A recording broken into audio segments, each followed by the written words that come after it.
Hey guys, welcome to the channel psycho for you guys. मैं हूं Sandeep. So आज हमारी नेक्स्ट क्लास है। लास्ट क्लास में हमने टॉपिक डिस्कस किया था सोशलाइजेशन से रिलेटेड। ठीक है, तो वह हमारा फिफ्थ लेक्चर था। ठीक है, तो आज हमारा सिक्स्थ लेक्चर है। तो आज की क्लास में हम एक इम्पोर्टेंट चैप्टर करने वाले हैं जो कि हर किसी पेपर में इससे रिलेटेड क्वेश्चन पूछे ही पूछे जाते हैं। तो मैं आपको बता दूं, हमारे पास तीन ऐसे टॉपिक हैं जिनसे रिगार्डिंग क्वेश्चन आता ही आता है। एक तो हमारा है प्याजे, और एक है बिगोस्की, और एक है कोलबर्ग। ठीक है, तो ये तीन ऐसे साइकोलॉजिस्ट हैं जिनकी थ्योरी से रिलेटेड हमें क्वेश्चन देखने को मिलेगा। सो गाइज, आज की वीडियो बहुत ही इंपॉर्टेंट होने वाली है। प्लीज वीडियो को एंड तक जरूर देखना, मिस मत करना। ठीक है, तो यह वीडियो काफी लंबे समय की भी बन सकती है क्योंकि इसमें जो हम टॉपिक डिस्कस करने वाले हैं वो प्याजे की कॉग्निटिव डेवलपमेंट थ्योरी होगी। और ये ऐसा नहीं है कि यह लगभग 40 या 50 मिनट का कॉन्सेप्ट हो सकता है। यह लगभग 1 घंटा या इससे ज्यादा की क्लास भी बन सकती है। और ऐसा भी हो सकता है कि वीडियो को 2 पार्ट्स में करवाया जाए। ठीक है, तो अगर बहुत ज्यादा टाइम लग सकता है तो वीडियो को मैं 2 पार्ट्स में आपको प्रोवाइड कर दूंगा। ठीक है, सो यह वीडियो का हमारे पास जो आज सिक्स्थ लेक्चर है वो होने वाला है, जिसमें हम प्याजे की जो कि कॉग्निटिव डेवलपमेंट थ्योरी है वो डिस्कस करने वाले हैं। ठीक है, प्याजे की कॉग्निटिव डेवलपमेंट थ्योरी डिस्कस करने वाले हैं। मोस्ट इंपोर्टेंट कॉन्सेप्ट है, प्लीज अच्छे से समझ लेना। हर एक टर्म को अपनी कॉपी पे नोट करते जाना। ठीक है, जो भी इसमें चीजें हम करवाएंगे तो प्लीज उनको रिक्वेस्ट है कि अपनी कॉपी पे नोट कर लेना, क्योंकि ऐसी चीजें करने वाले हैं जो आपके माइंड से इजिली तरीके से हम कह सकते हैं कि स्केप हो सकती है। ठीक है, लेकिन अगर आप चीजों को अपने कॉपी पे नोट करते रहोगे साथ साथ, तो आपको ये इसमें जितनी भी टर्म्स हम करेंगे वो समझ आ जाएंगी। ठीक है, मतलब कि ऐसा नहीं है कि ज्यादा टफ कंसेप्ट है, बहुत इजी चीजें भी हैं। जस्ट डिपेंड करता है कि आप कितना इजीली उसको समझ सकते हो। ठीक है, तो ठंडे दिमाग से क्लास ज्वाइन कीजिए। ठीक है, और जितनी भी चीजें हैं वो देखिए इसमें कि क्या कुछ हम करने वाले हैं। ठीक है, सो गाइस, टॉपिक का नाम कॉग्निटिव डेवलपमेंट थ्योरी। जो हमारे पास इसमें मेन पर्सन है वो है जीन प्याजे। ठीक है, अब यहाँ पे हमारे पास फर्स्ट टर्म देखो, नाम देखते हैं जो कॉग्निशन। ठीक है, कॉग्निटिव मीन्स इसका मतलब होता है संज्ञान। ठीक है, इसको हम बोलेंगे संज्ञान। तो संज्ञान सिंपल भाषा में हम इसको सिंपली ज्ञान कह सकते हैं। ठीक है, ये होता क्या है कि नॉलेज कह सकते हैं। तो प्याजे ने अपने जो इसके 3 बच्चे थे, ठीक है, उन पर इन्होंने लगातार उनको देखा कि कैसे बच्चे अपनी नॉलेज को कंस्ट्रक्ट कर रहे हैं, उसका निर्माण कर रहे हैं वातावरण में रह करके, समाज के साथ कांटेक्ट करके। ठीक है, तो जीन प्याजे, ठीक है, जिन्होंने अपने 3 बच्चों पर ही प्रयोग किया और यह उन्होंने सिद्धांत दिया। तो कैसे बच्चे अपने संज्ञान को विकसित करते हैं, तो इसी से रिलेटेड चीजें हम यहाँ पे करने वाले हैं। ठीक है, सो फर्स्ट ऑफ ऑल कुछ चीजें आप इसमें अपनी कॉपी पे नोट कर लेना। ठीक है, जो मैं आपको करवाऊंगा। जो जीन प्याजे हैं इसको एपिस्टिमोलॉजिस्ट बोलते हैं। ठीक है, ये है एपिस्टिमोलॉजिस्ट। ठीक है, एक तो ये याद रखोगे। दूसरा आप याद रखोगे कि इसको कॉग्निटिविस्ट भी बोलते हैं। ठीक है, संज्ञानवादी। और तीसरा हमारे पास आता है कॉग्निटिव कंस्ट्रक्टिविस्ट। ठीक है, कॉग्निटिव कंस्ट्रक्टिविस्ट। ठीक है, एपिस्टिमोलॉजिस्ट का मतलब होता है ज्ञान मीमांसा। वैसे इसको हम ज्ञान मीमांसा बोलते हैं। तो सिंपली इसमें यही है कि कैसे बच्चे अपनी नॉलेज को बनाते हैं। ठीक है, तो उन्होंने स्पेशली जो संज्ञान है बच्चे का कैसे वह विकसित करता है, इसलिए उनको एपिस्टिमोलॉजिस्ट कहा। संज्ञान से रिलेटेड अपना कॉन्सेप्ट दिया तो उसको संज्ञानवादी भी बोल सकते हैं। ठीक है, और कॉग्निटिव कंस्ट्रक्टिविस्ट मीन्स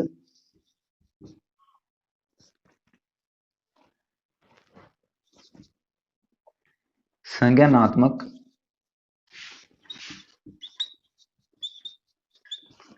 संरचनावादी। ठीक है, सो इसको हम इसको ये वर्ड भी आपको मिल सकता है, निर्माणवादी, ऐसा कुछ भी आपको देखने को मिल सकता है। ठीक है, जहां निर्मितवाद, निर्मितवादी। ठीक है, सो अब मैं कॉग्निटिव कंस्ट्रक्टिविस्ट की बात कर लूं। देखो, कंस्ट्रक्टिविस्ट, इसमें वर्ड आया है कंस्ट्रक्ट। ठीक है, मीन्स संरचना। तो संरचना मीन्स किसी चीज का हम ये कह सकते हैं कि निर्माण करना। ठीक है, सो कॉग्निटिव कंस्ट्रक्टिविस्ट, तो पियाजे के अकॉर्डिंग उन्होंने बच्चे को कंस्ट्रक्टिव नॉलेज को कंस्ट्रक्ट करने वाला कहा। ठीक है, कि बच्चे हैं वह समाज में और वातावरण में रहकर, ठीक है, समाज और वातावरण में रहकर ज्ञान या विचारों को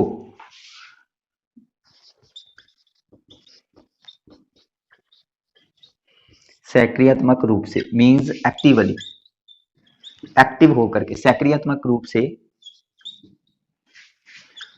ज्ञान और विचारों का, लिख लो, ज्ञान और विचारों का निर्माण करते हैं।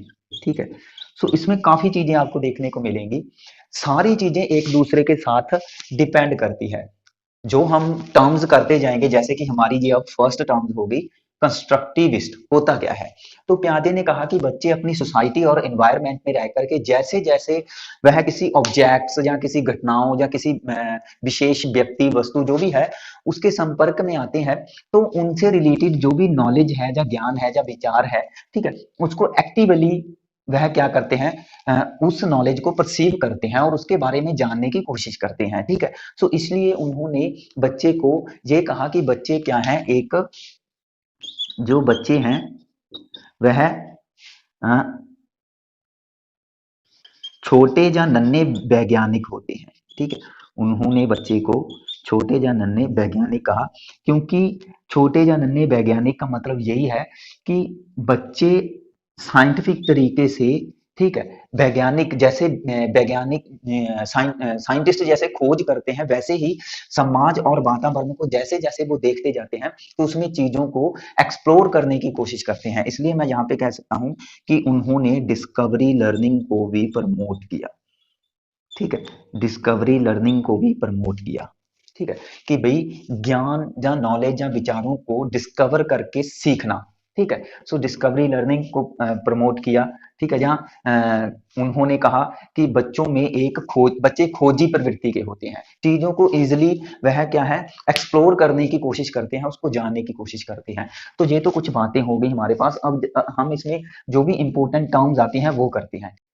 सो इसको एपिस्टेमोलॉजिस्ट, कॉग्निटिविज्म या कॉग्निटिविस्ट या कंस्ट्रक्टिविस्ट हमने कहा। ठीक है, सो ऐसे हमारे पास इन्होंने जो कुछ टर्म्स दी वो आप अपनी कॉपी पे नोट कर लो। फर्स्ट टर्म आती है हमारे पास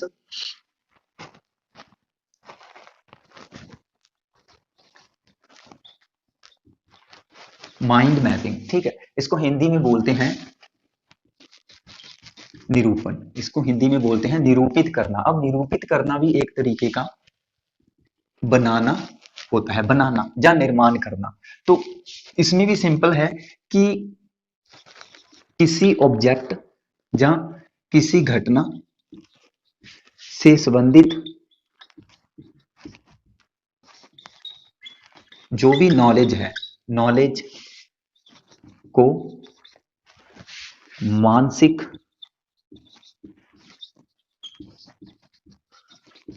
प्रक्रियाओं के द्वारा, मानसिक प्रक्रियाओं मीन्स मेंटल प्रोसेस, ठीक है, के द्वारा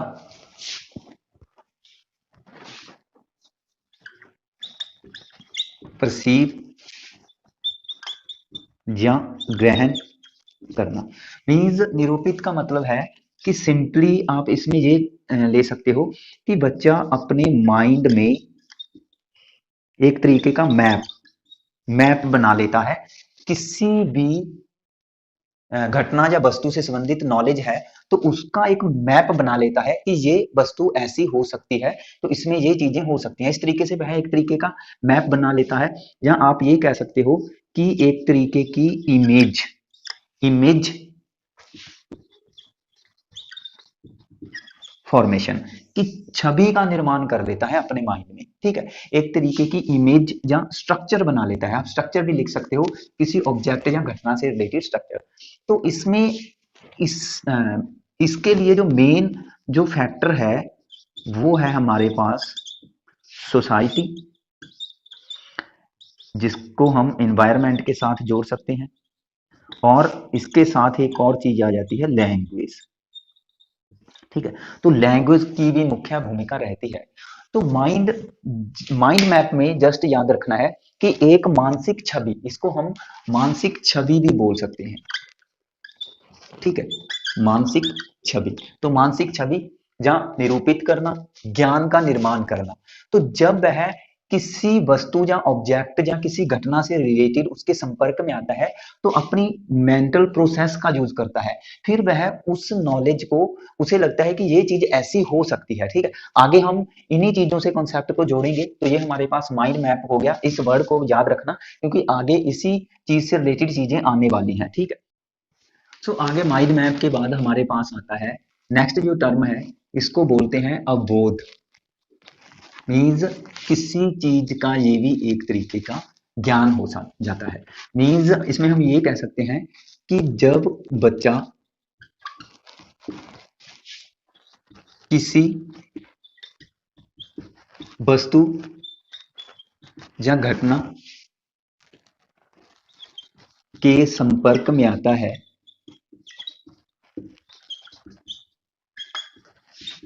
तो उसका प्राप्त ज्ञान।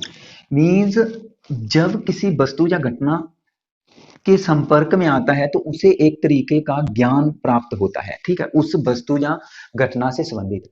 तो उसी ज्ञान को फिर वह आगे अपने मीन्स माइंड में सेट कर देता है, जिसको हम कहते हैं माइंड मैपिंग। क्लियर है। तो मैंने आपको कहा था कि यह टर्म आगे हमारे पास जुड़ेगी। तो अवबोध में मीन्स चीजों के साथ संपर्क करना, फिर उसकी जब नॉलेज है तो वह अपनी माइंड में सेट कर लेता है मेंटल प्रोसेस के द्वारा। तो इसमें मानसिक प्रक्रियाएं आती हैं जिसके द्वारा एक मानसिक छवि बन जाती है, ठीक है। जहां हम कह सकते हैं एक इमेज बन जाना, इमेज की फॉर्मेशन हो जाती है उसके माइंड में। क्लियर है। तो ये दो टर्म हमारे पास हो गई, ठीक है। इसको हम सिंपली कह सकते हैं नॉलेज, जहां चीजों को समझना, उसके संपर्क में आकर, ठीक है, अंडरस्टैंड करना। तो जब बच्चा किसी वस्तु या घटना के संपर्क में आता है तो उसको जो ज्ञान होता है और उस ज्ञान को आगे जाकर के वह उसका एक मैप तैयार कर लेता है, मानसिक छवि बना लेता है, ठीक है। आगे हमारे पास जो इसमें नेक्स्ट टर्म आती है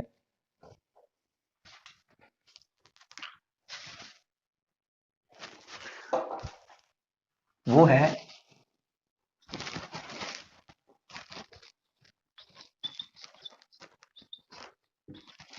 अडेप्टेशन, ठीक है, जिसको बोलते हैं हम अनुकूल, ठीक है। तो अडेप्टेशन का मतलब होता है सिंपली समायोजन या एडजस्ट करना, ठीक है, समायोजन या एडजस्ट करना। तो इसमें हम कह सकते हैं कि बच्चा वातावरण और समाज में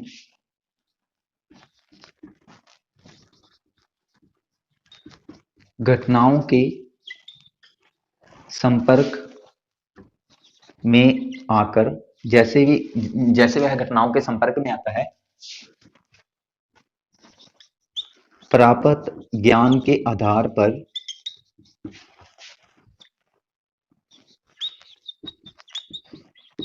समायोजन करता है। मीन्स इसमें कह सकते हैं स्वयं को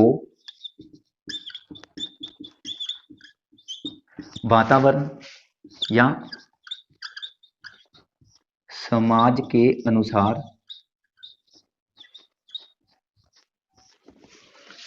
ढाल लेना, ठीक है, ढाल लेना। तो बच्चा जब स्वयं को, खुद को अपने इन्वायरमेंट और सोसाइटी के अकॉर्डिंग अपने आप को ढाल लेता है, उसमें एडजस्ट कर लेता है। ठीक है, सिंपली कह सकते हैं कि इन्वायरमेंट में स्वयं को एडजस्ट कर लेना, चाहे वह इन्वायरमेंट किसी तरीके का हो, चाहे वह किसी तरीके का हो इन्वायरमेंट। जैसे कि हमें पता है कि ऐसा नहीं है कि बच्चे केवल इंडिया में ही रहते हैं, कि जो भी इसका क्लाइमेट है इसके अकॉर्डिंग कि वह ठंडे इलाकों में नहीं रह सकते या बिल्कुल गर्म इलाकों में नहीं रह सकते। ठीक है, तो मीन्स जब बच्चा स्वयं को अपने अकॉर्डिंग ढाल लेता है तो समाज और वातावरण के अनुसार, तो उसको बोलते हैं अडेप्टेशन। और अब अडेप्टेशन की प्रोसेस में हमारे पास आगे टर्म्स चल जाएंगे। ठीक है, अडेप्टेशन में ज्ञान को भी प्राप्त किया जा रहा है। ठीक है, तो ये भी आप याद रखोगे कि इसमें जो नॉलेज है उसको भी प्राप्त किया जा रहा है। ठीक है, आगे हमारे पास देख लेते हैं जो टर्म्स हैं। तो ये हमारे पास देखो, अब हमने कितनी टर्म्स करनी है ये आप याद रखना।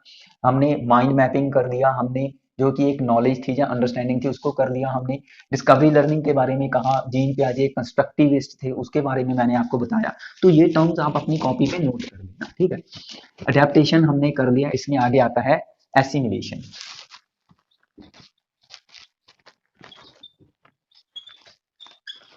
तो इसमें हम तीन टर्म्स करेंगे, इसको मैं पहले लिखवा देता हूं, इसको आप समझ लेना। अकोमोडेशन, एसिमिलेशन, अकोमोडेशन और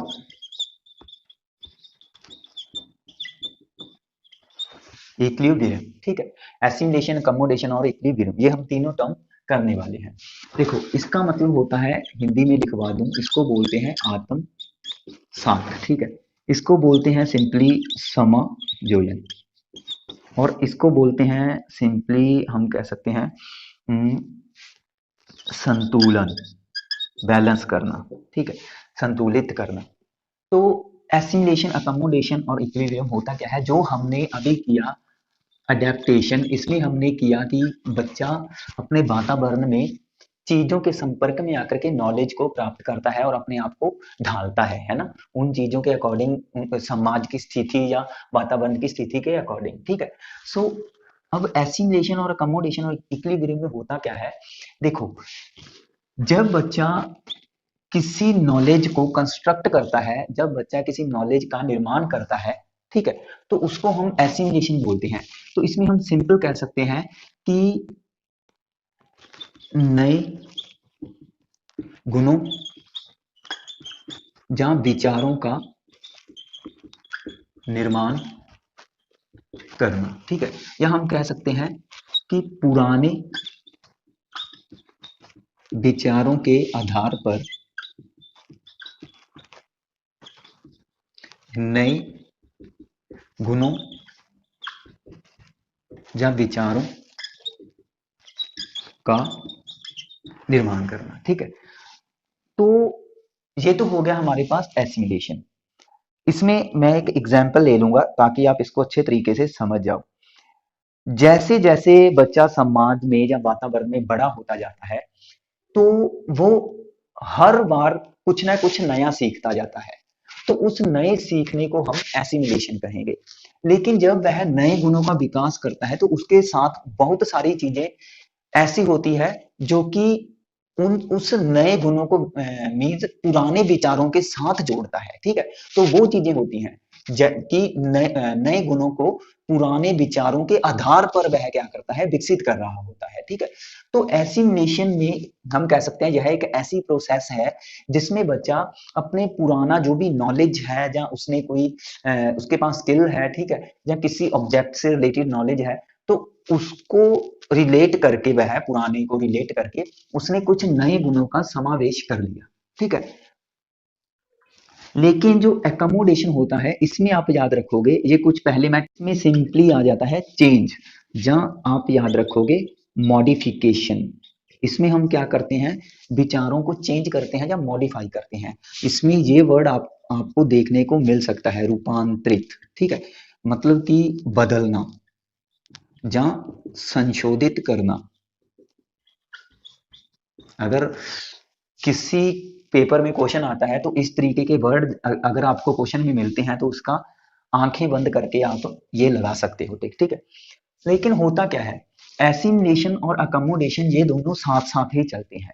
कैसे कि जब बच्चे को पता चलता है कि उसने जो पहले किसी नए गुणों को एक्सेप्ट किया था, नया ज्ञान प्राप्त किया है, तो वह कहीं ना कहीं क्या था कि गलत था, तो वह फिर क्या करता है इस प्रोसेस में, एकोमोडेशन में, वह उस नॉलेज को जो उसने प्राप्त किया उसको बदलने की कोशिश करता है। ठीक है, तो इसमें ये कह सकते हैं कि प्राप्त ज्ञान, विचार या कौशलों को अपनी अपनी ऐसे लिख लो, अपनी मानसिक प्रक्रियाओं के आधार पर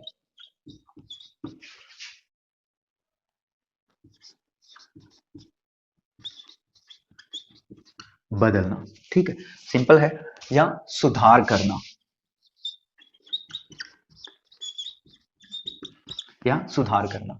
अब इसमें मैं एक एग्जांपल ले लेता हूं, इसको इसको थोड़ा बाद में कर लेंगे, पहले एग्जांपल से इसको दोनों चीजों को समझ लो। देखो, एक सी टेट 2018 में क्वेश्चन आया था, ये प्रॉपर मेरे याद नहीं है, यह सी टेट लेवल 2 का क्वेश्चन था या फर्स्ट का क्वेश्चन था। क्वेश्चन ये आया था, इस चीज को ध्यान से समझ लेना। क्वेश्चन ये आया था कि बच्चा बच्चा किसी शॉप पर जाता है, जो कि मिल्क शॉप पर जाता है बच्चा। ठीक है, बच्चा मिल्क शॉप पर जाता है, तो वह देखता है, जो भी मिल्क शॉप पर देखता है, वह देखने के बाद ये कहता है कि जो दूध है वह मिल्क शॉप पर मशीन से बनाया जाता है। हम ये कह सकते हैं मशीन से बनाया जाता है। बच्चा डेली मीन्स उसका रूटीन है कि वह जाता है और शॉप से दूध लेकर के घर आ जाता है, लेकिन वह एक दिन कहता है कि जो दूध है वह दुकान पे, शॉप पे जो वहां पे मशीन लगी है ना, उसके द्वारा दूध की प्रोडक्शन की जा रही है। ठीक है, उसके द्वारा दूध को उत्पादित किया जा रहा है, मीन्स बनाया जा रहा है। तो फिर यहाँ पर अब हम बच्चे की कौन सी समझ कहेंगे, क्या समझ कहेंगे? तो देखो, स्टार्टिंग में जब उसे पता चला कि भाई दूध है, उसका निर्माण कौन करती है, दूध कैसे बन रहा है, मशीन से बन रहा है, क्योंकि उसने भाई अपने वातावरण में ये चीज देख ली है। उसने देखा कि जैसे ही मशीन को ऑन किया तो उसमें से दूध आने लग गया, तो उसे लगा कि भाई जो दूध है क्या है कि वह मशीन ही देती है। तो यहाँ पे हम ये नहीं कह सकते कि जो यह नॉलेज है यह एक गलत नॉलेज है। ठीक है, यह एक गलत नॉलेज है, हम ये नहीं कह सकते, हम ये नहीं कहेंगे, क्योंकि हमने पढ़ा है कि जब भी बच्चा किसी चीजों को सीखता है तो उसमें गलतियां होती ही होती हैं। तो गलतियां क्या है, बच्चे की लर्निंग का हिस्सा है। तो ठीक है, हम ये मान लेते हैं कि भाई ये बच्चे को जो भी कॉन्सेप्ट है दूध का उसके बारे में अभी नहीं पता। तो यहाँ पे हम ये भी नहीं कह सकते कि बच्चे ने कभी जो भी दूध देने वाले पशु हैं उनको देखा ही नहीं है, या हम ये नहीं कह सकते कि बच्चों की यह अवधारणा गलत है। भाई यह गलत नहीं है यह अवधारणा, क्योंकि उसने जो चीज देखी है वो चीज बता दी। तो वही चीज इसमें चल रही है, अडेप्टेशन हमने किया, एसिमिलेशन किया, मीन्स जो बच्चा समाज में देख रहा है ना, तो उसको अपने विचारों के अकॉर्डिंग वह क्या कर देता है, एक्सप्लेन कर देता है। तो सिंपली एसिमिलेशन में आप ये भी लिख सकते हो कि वातावरण और समाज में देखी गई वस्तुओं या घटनाओं को अपने विचारों के आधार पर एक्सप्लेन कर देना, उसकी व्याख्या कर देना। ठीक है, ये चीज आप लिख सकते हो, जो मैंने आपको डेफिनेशन बताई है कि अपने वातावरण और समाज में जो भी वस्तुएं या घटनाएं हैं उसको जब बच्चा अपने विचारों के आधार पर व्याख्या कर देता है तो वो उसका एसिमिलेशन है। तो यहाँ पे ये उसका एसिमिलेशन था कि उसको एक नई नॉलेज मिली है, जो कि हम ये कह सकते हैं, हम कह सकते हैं कि चलो गलत है, लेकिन हमने इस नॉलेज को गलत नहीं कहना है। ठीक है, यहाँ पे हमें लग रही है गलत है, लेकिन हम अब इसको क्या करेंगे, इसको कमोडेट करेंगे। ठीक है, तो जब बच्चा कहता है कि भाई मशीन से दूध आ रहा है तो फिर उसको समझाया जाता है। ठीक है, तो जब बच्चे को पेरेंट्स समझाते हैं कि जो दूध है वह एक्चुअल में मशीन नहीं देती, ठीक है, दूध हमें पशुओं से मिलता है, जो कि दूध देने वाले पशु हैं, गाय भैंस है ना, बकरी जो भी है, तो उनसे हमें दूध मिलता है। तो फिर जाकर के मीज हम कह सकते हैं कि बच्चा फिर अपनी जो नॉलेज है उसको क्या कर लेगा, चेंज कर लेगा। होप के सिंपल सा एग्जाम्पल था, आप इसको समझ गए होंगे। तो हम यहाँ पे ये कह सकते हैं कि बच्चों ने अपने ही विचारधारा के अकॉर्डिंग, अपने विचारों के अकॉर्डिंग जो भी उसने चीज को देखा उसको एक्सप्लेन कर दिया। ठीक है, तो यह एक जो बच्चे की गलतियां होती हैं, तो इसको आप ये भी याद रखोगे, जो बच्चों की मिस्टेक्स या गलतियां होती हैं उसको हम अल्टरनेटिव थिंकिंग भी बोल देते हैं। यह एक तरीके की अल्टरनेटिव थिंकिंग हो सकती है। ठीक है, अल्टरनेटिव थिंकिंग का मतलब है जो कि उसके लिए थोड़े समय के लिए यह सोच हो सकती है, लेकिन जैसे जैसे समाज में वह विकसित होता जाएगा, मैच्योर होता जाएगा, तो उसे पता चल जाएगा कि एक्चुअल में जो दूध का उत्पादन है वह दूध देने वाले पशुओं से होता है। क्लियर है? होप के इस एग्जाम्पल से आप ये दोनों टर्म समझ गए होंगे। तो एसिमिलेशन देखो, प्याजे ने क्यों कहा कि बच्चों के विचार बड़ों से अलग होते हैं, तो ये चीज आप अपनी कॉपी पे नोट कर दो कि प्याजे ने ये चीज कही थी कि बच्चों के विचार बड़ों से अलग होते हैं। वही वो इसी वे से अलग होते हैं क्योंकि जो चीजें वो देख रहे होते हैं तो उनको अपने ही अकॉर्डिंग वह एक्सप्लेन कर देते हैं जो कि उनको सही लगता है। ठीक है, तो यही चीज आगे जाकर के हमें ईगो सेंट्रिक थिंकिंग दे देती है बच्चे की। ठीक है, मींस ईगो सेंट्रिक थिंकिंग या एनिमिज्म। अब यहाँ पे हम ये भी मान सकते हैं ना कि जो दूध देने वाले पशु हैं वो तो जिंदा होते हैं, लेकिन मशीन एक क्या है, नॉन लिविंग सोर्स में आता है। ठीक है, तो यह तो कहीं ना कहीं एनिमिज्म थिंकिंग भी बन गई। तो यहाँ पे हमें जो ऑप्शन दिए गए हैं उन ऑप्शंस को समझना पड़ेगा। तो इस तरीके का क्वेश्चन आया था, तो उसमें आप देख लेना कि ऑप्शन ये भी पढ़ा होगा कि इसमें बच्चे ने अपनी अवधारणा या अपनी अपनी नॉलेज या अपने अनुसार जो भी उसने देखा उसके अकॉर्डिंग जो भी यह वो देख के आया था शॉप पे, अपने उसने अपने अकॉर्डिंग उसको एक्सप्लेन कर दिया। ठीक है, तो सिंपल है, एसिमिलेशन में बच्चा अपने कुछ विचारों के आधार पर नए गुणों या विचारों को ही सीख रहा होता है, पुराने विचारों के आधार पर। और इसमें बच्चा अपने तरीके से क्या करता है कि विचारों को सॉरी जो जो चीज देखता है उसको एक्सप्लेन करता है अपने तरीके से।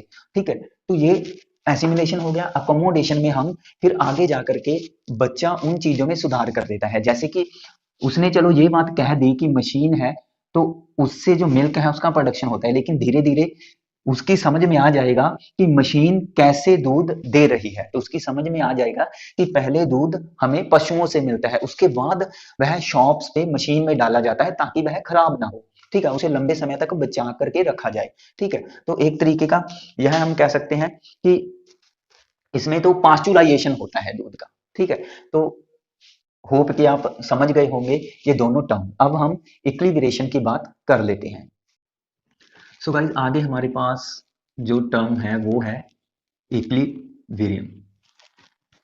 ठीक है, इसमें जो कीवर्ड आते हैं वो सिंपल है, बैलेंस करना, बैलेंस करना। अब यहाँ पे आपने हम इसमें हमने पीछे हमने दो चीजें पढ़ी, एक तो पढ़ा एसिमिलेशन और दूसरा हमने पढ़ा अकोमोडेशन, है ना। तो अगर मैं कहूं जो हमारे पास बैलेंस करना है तो किसको बैलेंस किया जा रहा है, इन दोनों जो प्रोसेस है, ये दोनों प्रोसेस है, इसके द्वारा, प्रोसेस के द्वारा जो भी बच्चा अपने विचार हैं या कौशल हैं, विचार या कौशलों को बैलेंस करता है। ठीक है, और विचार या कौशलों को बैलेंस करता है और संतुष्ट रहता है। इसमें हमारे पास तीन चीजें आती हैं। एक तो है सेटिस्फेक्शन की, इसमें तीन सिचुएशंस आती हैं बच्चे से रिलेटेड। फर्स्ट है सेटिस्फेक्शन, संतुष्टि। ठीक है, जैसे कि बच्चे ने किसी वस्तु या घटना को देखा और उसको उसी तरीके से मीन्स क्या है एक्सप्लेन कर दिया।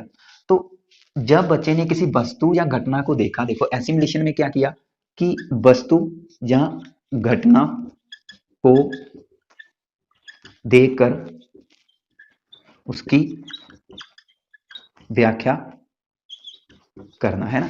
तो वह क्या है, संतुष्ट है।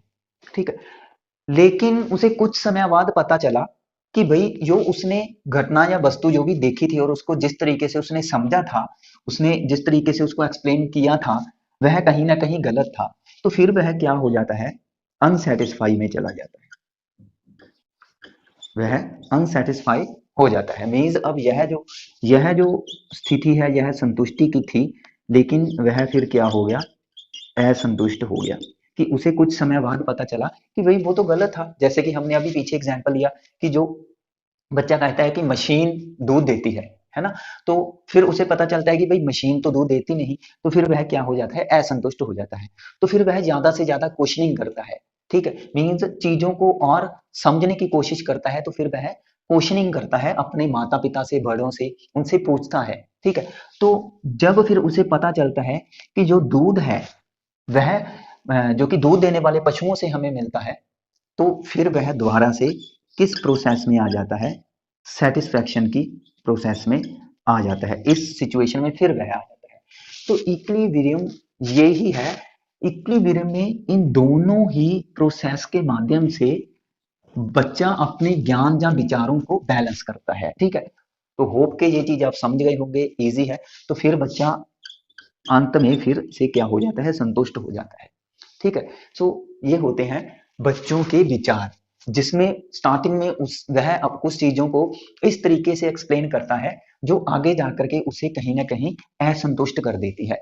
लेकिन फिर वह उन चीजों में सुधार करके, तो एकोमोडेशन में देखो, जब वह असंतुष्ट हो गया तो फिर उसे पता चला कि उसे कौन सी प्रोसेस अपनानी पड़ेगी। तो फिर वह ये प्रोसेस अपनाता है, अकोमोडेशन को, ठीक है। सो इस प्रोसेस के माध्यम से वह सुधार कर लेता है और फिर से वह क्या हो जाता है, संतुष्ट हो जाता है। होप के इस चीज को आप अच्छे से समझ गए होंगे। तो ये हमारे पास जो थर्ड टर्म है, एसिमुलेशन अकोमोडेशन के बाद इक्विलिब्रियम की, ये हमने कवर कर ली है। तो आगे हम नेक्स्ट देख लेते हैं। आगे इसमें हमारे पास एक टर्म और देखने को मिल सकती है आपको, वो है स्कीमा, ठीक है। तो स्कीमा जिसको हम क्या बोलेंगे, देखो, इसमें आपने याद रखना कि आपको पता है कि प्याजे ने स्टेजेस थ्योरी दी थी, उन्होंने स्टेजेस प्रोवाइड की थी, ठीक है। तो इसमें आपने याद रखना कि जब बच्चा एक स्टेज से दूसरी स्टेज में इंटर मीन्स प्रवेश करता है,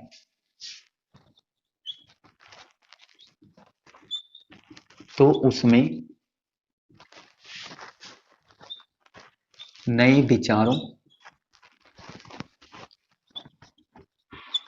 कौशलों या ज्ञान, जो भी है, अनुभव, एक्सपीरियंस, कुछ भी चीजें आप ऐड कर सकते हो, ठीक है। मतलब कि विचार की जगह पे आप कुछ ज्ञान रख सकते हो, नॉलेज रख सकते हो, अनुभव रख सकते हो, एक्सपीरियंस, कौशल, स्किल, जो भी है अपनी मर्जी से। तो कौशलों को, तो उसमें नए विचार, कौशल और ज्ञान आता है, ये लिख दो आप, ठीक है। कौशल और ज्ञान आता है, मीन्स हमने की थी ना स्टेज थ्योरी की, जब एक स्टेज से बच्चा दूसरी स्टेज में इंटर करता है, तो इसमें कुछ नए कौशल और नए एक्सपीरियंसेस, नए नई नॉलेज वगैरह जो है बच्चों में ऐड हो जाती है। तो जैसे कि जब हम वो करेंगे, स्टेजेस करेंगे, सेंसरी मोटर है, तो उसमें कुछ हम बच्चे से रिलेटेड जो कि कुछ ऐसे गुण करेंगे, ठीक है। लेकिन जैसे ही हम सेकंड स्टेज में जाएंगे, तो जो फर्स्ट में गुण करेंगे उसके अलावा हम कुछ नए गुण भी करने वाले हैं सेकंड स्टेज में। तो उसी चीज को बोलते हैं स्कीमा। तो स्कीमा बेसिकली एक तरीके की, हम सिंपली कह सकते हैं कि नॉलेज ही होती है बच्चे की। देखो, सारी चीजें नॉलेज से ही रिलेट कर रही है। हमने निरूपण किया, माइंड मैप किया, तो उसको भी हमने कहा कि नॉलेज का एक इमेज फॉर्मेट कर लेना, एक इमेज को बना लेना, है ना, नॉलेज की। हमने अवबोध किया, वो भी कहीं ना कहीं नॉलेज के साथ रिलेट करता था। अडेप्टेशन किया, उसमें भी हमने किया कि जब बच्चा समाज और वातावरण में विचारों को समझ के या विचारों को प्राप्त करके एडजस्ट करता है समाज और वातावरण में, है ना। हमने एसिमिलेशन किया, उसमें भी हमने नॉलेज की, हमने अकोमोडेशन किया, उसमें भी नॉलेज को सुधारा, है ना। तो कहीं ना कहीं वही चीजें हमारे पास आ रही है। तो इसलिए मैं कह रहा हूं कि ये सारी चीजें एक दूसरे के साथ जुड़ी हुई हैं। एसिमिलेशन में उसने जो भी नई नॉलेज को प्राप्त किया था। तो एक बात और मैं आपको बता दूं, ये हमेशा कहीं ये दिमाग में मत बिठा लेना कि जो कि एसिमिलेशन है उसमें जो भी नॉलेज बच्चा गेन कर रहा है वह गलत ही होती है। ऐसा भी नहीं है कि वह गलत ही नॉलेज गेन करता है। हाँ, लेकिन ये हो जाता है कि कई बार मेंटल प्रोसेस के आधार पे अपनी अपने माइंड के बेस पे वह कुछ चीजों को इस तरीके से एक्सप्लेन कर देता है जो गलत हो सकते हैं, लेकिन बाद में फिर वह उसमें सुधार कर लेता है। ठीक है। सो दिमाग में यही मत बिठा लेना कि एसिमिलेशन में वह गलत नॉलेज ही क्या है गेन कर रहा है। ठीक है। सो स्कीमा एक तरीके की नॉलेज ही है। नॉलेज ही स्कीमा है कि जैसे ही उनमें कुछ नए गुण विचार ज्ञान जो भी आ जाता है तो वो एक तरीके का ज्ञान होता है। ठीक है। और इसी स्कीमा से उसका संज्ञान बनता है। ठीक है। सो ये है स्कीमा। आगे हमारे पास एक टर्म और है इसी से रिलेट करती है, वो है स्कीम। स्कीम्स, हम इसको बोलेंगे स्कीमा, इसको बोलेंगे स्कीम। मतलब कि इसमें हम कह सकते हैं आ, इसको हम ऑप्शनल थिंकिंग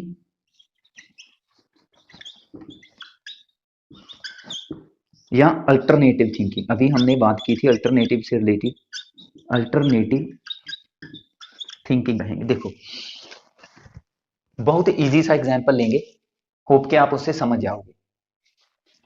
हम पेपर देते हैं, है ना, बहुत सारे पेपर देते हैं और बहुत सारे पेपर में हमें जो पेपर का फॉर्मेट मिलता है वो हमें पता है कि हम ज्यादातर ऑप्शनल पेपर ही देते हैं, है ना।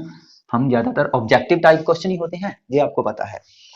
तो उन ऑप्शनल पेपर में होता क्या है, हमारे पास चार ऑप्शन होते हैं।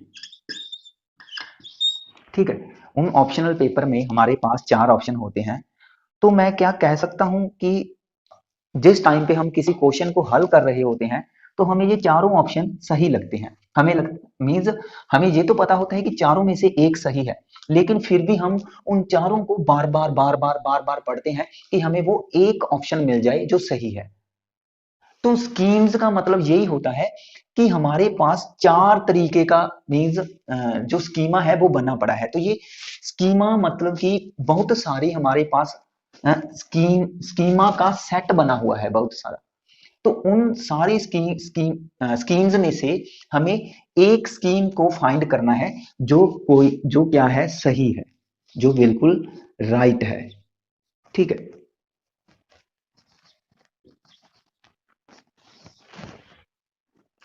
तो जो ये हमारे चार ऑप्शनल है ना, चार ऑप्शन है, ये कहीं ना कहीं किस थिंकिंग को प्रमोट करते हैं, ऑप्शनल थिंकिंग या अल्टरनेटिव थिंकिंग को प्रमोट करते हैं। तो स्कीम्स का मतलब कई बार हमारे सामने अलग अलग प्रॉब्लम्स होती हैं और उन प्रॉब्लम्स को हल करने के लिए हम अलग अलग से देख रहे होते हैं कि ये सोल्यूशन इसमें लग जाए या ये सोल्यूशन लग जाए या सोल्यूशन ये लग जाए या सोल्यूशन फिर ये लग जाए, है ना। तो ये हमारे पास क्या बन रही है, ये अल्टरनेटिव थिंकिंग बन रही है। ठीक है। हम कभी इसका यूज करते हैं तो हमें लगता है नहीं इससे प्रॉब्लम हल नहीं होगी, फिर हम इस सोल्यूशन का प्रयोग करते हैं तो हमें लगता है कि प्रॉब्लम हल नहीं होगी, है ना। फिर हमें एंड में आकर के पता चलता है कि भाई यह जो सोल्यूशन है, ठीक है, यह जो सोल्यूशन है, तो इस सोल्यूशन से कहीं ना कहीं प्रॉब्लम हल हो जाती है और यह सोल्यूशन फिर आगे जाकर के हमारा क्या बन जाता है, स्कीमा बन जाता है। तो हम सिंपली कह सकते हैं स्कीम्स में किसी बच्चे या किसी व्यक्ति की ऐसी विचारधारा या थिंकिंग आ जाती है जिसमें वह उस थिंकिंग के बेस पे किसी प्रॉब्लम को, किसी समस्या को हल करने की कोशिश करता है। ठीक है। तो स्कीम्स में बहुत सारी अलग अलग तरीके की सोच, ठीक है, बहुत सारा अलग अलग तरीके का ज्ञान जो कहीं ना कहीं किसी प्रॉब्लम को सॉल्व करने के में हमारी हेल्प कर रहा होता है ना। तो आप जैसे कि जो भी आप पेपर देते हो वो ऑप्शनल होता है तो उसमें आपके पास चार ऑप्शन होते हैं तो वो आपकी स्कीम्स ही हैं, लेकिन उसमें से सिर्फ एक स्कीम काम करेगी। तो चारों ऑप्शन में से एक स्कीम जो काम करती है वो फिर आगे जाकर के आपका क्या बन जाता है, स्कीमा बन जाता है। बच्चे का क्या बनता है, स्कीमा बनता है। ठीक है। सो अब इसमें भी हम कह सकते हैं कि हमारी कुछ ना कुछ ऐसी थिंकिंग आ रही है या बच्चे की कुछ ऐसी थिंकिंग आ रही है जो कहीं ना कहीं गलत है। क्लियर है। तो होप कि ये स्कीम आप समझ गए होंगे।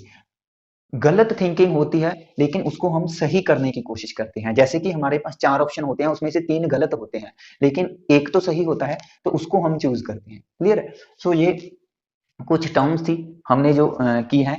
ऐसे ही एक टर्म की बात मैं और कर लेता हूँ, फिर हम अपनी स्टेजेस की बात करेंगे।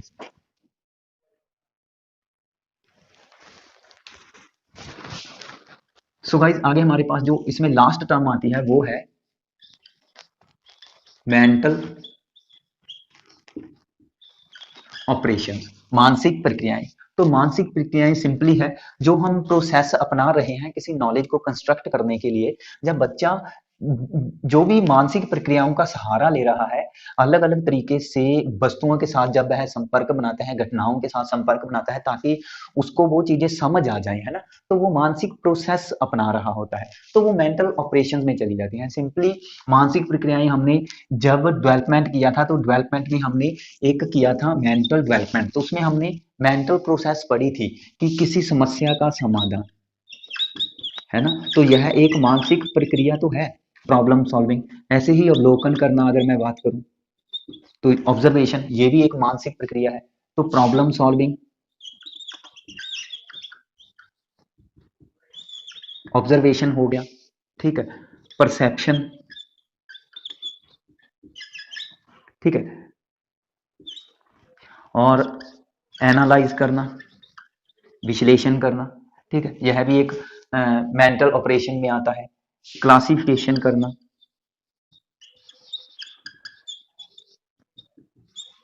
यह भी मेंटल ऑपरेशन में आता है। तो बहुत सारी चीजें ऐसी हैं जो कि मेंटल प्रोसेस में आती है, मेंटल ऑपरेशन में आती हैं।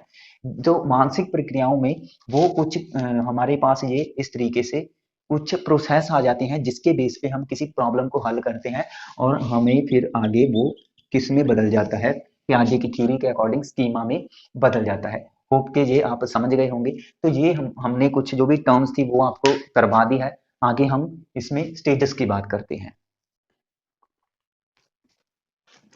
सो गाइज, पियाजे की थ्योरी में अगर स्टेजेस की बात करें तो हमारे पास टोटल 4 स्टेजेस हैं, ठीक है। सो जो हमारे पास इसमें फर्स्ट आती है वो है सेंसरी मोटर, ठीक है। सेकंड जो हमारे पास है वो है प्री ऑपरेशनल, और थर्ड आती है हमारे पास कॉन्क्रीट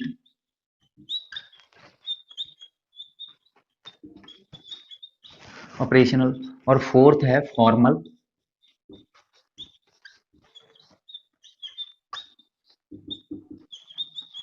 ऑपरेशनल, ठीक है। तो सेंसरी, प्री, कंक्रीट, फॉर्मल, ये आप याद रखोगे। यह जन्म से लेकर के 2 वर्ष तक होती है, ठीक है। यह हमारे पास 2 से लेकर के 7 ईयर तक, यह 7 से लेकर के 11, और यह 11 से लेकर के ऊपर तक, ठीक है। तो ये हमारे पास इसका थोड़ा एज के अकॉर्डिंग है, तो हम ये करने वाले हैं, ठीक है, सेंसरी मोटर। तो भाई सेंसरी मोटर में देखो, इस वर्ड को देखो, सेंसरीज। तो सेंसरीज होता क्या है, अगर मैं बात करूं तो इसको ज्ञानेंद्रियां बोल सकते हैं। तो इसमें पहली बात तो ये याद रखोगे कि इसमें बच्चा ज्ञानेंद्रियों के माध्यम से, ज्ञानेंद्रियों के माध्यम से ज्ञान को प्राप्त करता है, ठीक है। ज्ञानेंद्रियों के माध्यम से ज्ञान को प्राप्त करना, तो ये है फर्स्ट इसका गुण। मतलब कि जब बच्चा जन्म लेता है तो 2 साल तक अगर हम बात करें, तो उसके पास कुछ जन्मजात हम कह सकते हैं कि अंग होते हैं, ऑर्गेन होते हैं, जो कि उसकी सेंसरीज हैं। इसमें बच्चा अपनी आंख, कान, नाक, जीभ, त्वचा जो भी है, तो उसके साथ चीजों उसकी मीन्स उसकी सहायता लेता है चीजों के साथ कांटेक्ट करने में। तो फिर वह जो भी वस्तु है उसकी जो भी एक शेप है उसको देखता है ना, बनावट को देखता है, उसका जो भी प्रॉपर साउंड है उसको देखता है। तो वो किसके द्वारा, जो उसकी, जैसे कि वह उसको टच करता है तो वह हार्ड है, सॉफ्ट है, वह गर्म है, ठंडी है ना, तो ये सेंसरीज में आ जाती हैं, ठीक है। सो ज्ञानेंद्रियों के द्वारा ज्ञान प्राप्त है। तो ये तो था हमारे पास सेंसरीज। अब इसमें ना कुछ सब स्टेजेस चली जाती हैं, तो इसको इसको हम करेंगे, यही इंपॉर्टेंट है। इसमें से लास्ट ईयर के पेपर में हमारे पास ये स्टेजेस का यूज हुआ है ऑप्शन में, तो क्वेश्चन आ सकता है। तो सब स्टेजेस में हमने फर्स्ट याद रखना है रिफ्लेक्सिव एक्शन या रिफ्लेक्सिव एक्शन, ठीक है। तो रिफ्लेक्सिव एक्टिविटी करता है बच्चा, सेकंड इसमें हमारे पास आएगा primary circular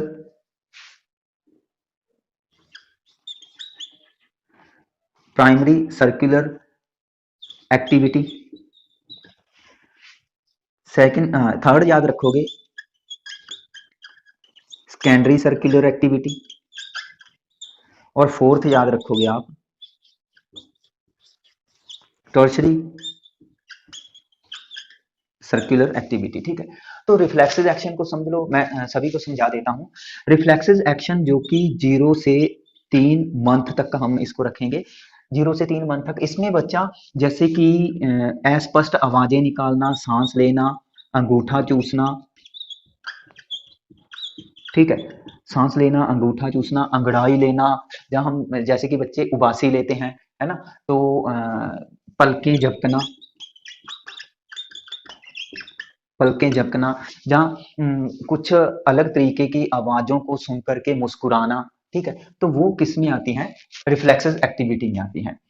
primary circular activity की बात करें तो इसमें आता है रिपीटिशन, रिपीट करना, कि यह है लगभग 4 मंथ तक, 3 से लेकर के 4 मंथ तक हम इसको रख सकते हैं। रिपीटेशन, बच्चा क्या करता है कि जैसे खिलौनों को उठा लिया अपने हाथ से और फिर फेंक दिया, उठा लिया फेंक दिया, मीन्स जब भी उसके हाथ से किसी वस्तु को वह टच करता है तो उसको अपनी उंगलियों में लपेट लेता है, ठीक है, अपनी उंगलियां उसके ऊपर से कवर कर लेता है, उस वस्तु से वस्तु के ऊपर, तो इट मीन्स, तो वह मीन्स उसको उठाने की कोशिश करता है, फिर वह उसको क्या है रख देता है, ठीक है, तो यह एक्टिविटीज जो है कर रहा है, इसलिए इसमें सर्कुलर वर्ड लगा है, मीन्स ये चीजें एक साइकिल बन जाता है, बार बार चलती जाती है ये चीजें, ठीक है, तो रिपीटिशन आ गया। सेकेंडरी सर्कुलर में अगर बात करें तो इसमें हम प्रॉपर बच्चा ध्यान देता है साउंड की तरफ, ठीक है, आवाजों की तरफ, कि जो भी उसके संपर्क में वस्तुएं आती हैं, उसके खिलौने होते हैं,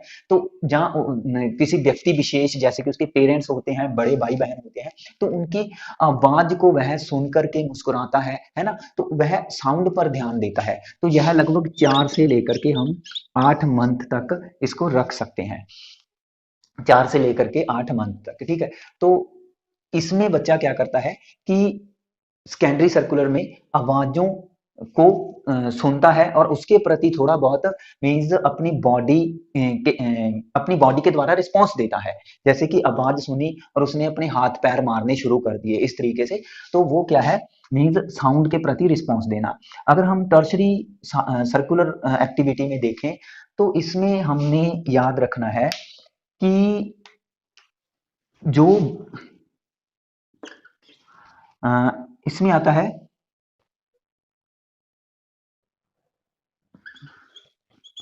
एरर एंड ट्रायल, इसमें ये चीज आती है error and trial. So guys error and जो ट्रायल है इसको मैं आपको थोड़ा समझा देता हूँ, इसको थोड़ा ऊपर समझा देता हूँ, यहाँ से इरेज कर देते हैं।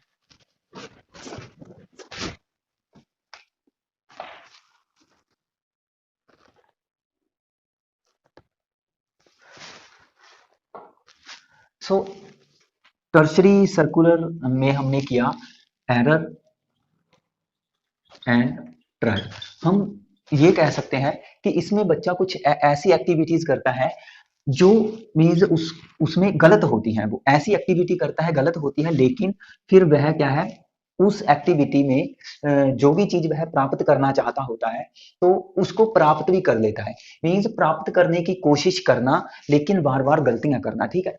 जैसे कि हम इसमें एक एग्जाम्पल ले लेते हैं, इसमें ये एग्जाम्पल बैठता है, मैंने देखा था कि एक यदि एक बच्चा ये देख रहा है कि उसका कहीं दूर खिलौना पड़ा है, ठीक है, तो उसका कहीं दूर खिलौना पड़ा है, तो ये उसका खिलौना है, ठीक है, तो वह किसी चद्दर पर पड़ा है खिलौना, तो बच्चा जैसे कि यहाँ पर है, बच्चा यहाँ पे लेटा हुआ है, ठीक है, सो उसे पता चलता है कि भाई उसका हाथ उस तक कभी नहीं पहुंच रहा, लेकिन उसका हाथ इस चद्दर तक पहुंच रहा है, तो फिर वह क्या करता है कि इसको पकड़ने की कोशिश करता है, लेकिन वह चद्दर को पकड़ रहा है, ठीक है, तो जैसे ही चद्दर को पकड़ता है तो इसके हिलने के साथ, ठीक है, इसके हिलने के साथ खिलौना भी क्या है, हिलता है, ठीक है, इसकी मूवमेंट के साथ खिलौना भी मूव करता है, तो फिर कहीं ना कहीं बच्चे को थोड़ा अंदाजा हो जाता है, तो यह 8 मंथ के ऊपर की बात है, मीन जब बच्चा 12 मंथ का या 18 मंथ का हो जाता है, ठीक है। इस स्टेज की बात करें तो यह 8 के ऊपर की बात है, जब बच्चा 12 या 18 मंथ का हो जाता है, मीन्स 1.5 साल के नियर अबाउट जब बच्चा हो जाता है, तो फिर वह इस तरीके की एक्टिविटी कर रहा होता है। तो अब देखो, जैसे ही उसे पता चला कि क्या है, यह हिलने लग गया, तो ये भी हिल रहा है, तो वह फिर चद्दर को अपनी ओर खींचता है, और जैसे जैसे चद्दर उसकी ओर आती जाती है, तो फिर क्या है, वह खिलौना प्राप्त कर लेता है। मीन्स ये एक मानसिक प्रोसेस को दर्शाता है, मानसिक प्रक्रिया को दर्शाता है कि बच्चे ने किसी वस्तु को प्राप्त करने के लिए इस तरीके की एक्टिविटी की, जो कि ट्रायल में आता है, ठीक है। सो एरर एंड ट्रायल अगर ऑप्शन आपको मिलता है, पियाजे की थ्योरी से रिलेटेड क्वेश्चन पूछ रहे हैं और एरर एंड ट्रायल आए, तो वो आप फर्स्ट स्टेज में चूज करके आओगे, ठीक है। ऐसा नहीं है कि इसमें बच्चा ज्यादा अपना माइंड वगैरह यूज कर रहा है, जस्ट उसने अपनी इस एक्टिविटी को किया, चादर को पकड़कर वह खींच रहा है, ठीक है। तो जिसके कारण उसे लग रहा है कि भाई जो खिलौना है उसके पास आ रहा है, ठीक है। सो ये एक्टिविटी किसको दर्शाती है, टर्शरी जो सर्कुलर मोशन में चला जाती है चीजें, एक्टिविटी में चली जाती हैं, ठीक है। तो इसमें बच्चा बार बार प्रयास करता है, ठीक है, लेकिन उसमें कुछ गलतियां होती जाती हैं, ठीक है। तो ये तो था हमारे पास ट्रायल एंड एरर। इसमें हम एक और गुण की बात करते हैं सेंसरी मोटर स्टेज में, जो कि मेन है ऑब्जेक्ट परमानेंस का। ऑब्जेक्ट परमानेंस का गुण, इसको बोलते हैं वस्तु स्थायित्व, वस्तु स्थायित्व, ठीक है। तो इसका मतलब ये होता है कि किसी हिडन ऑब्जेक्ट को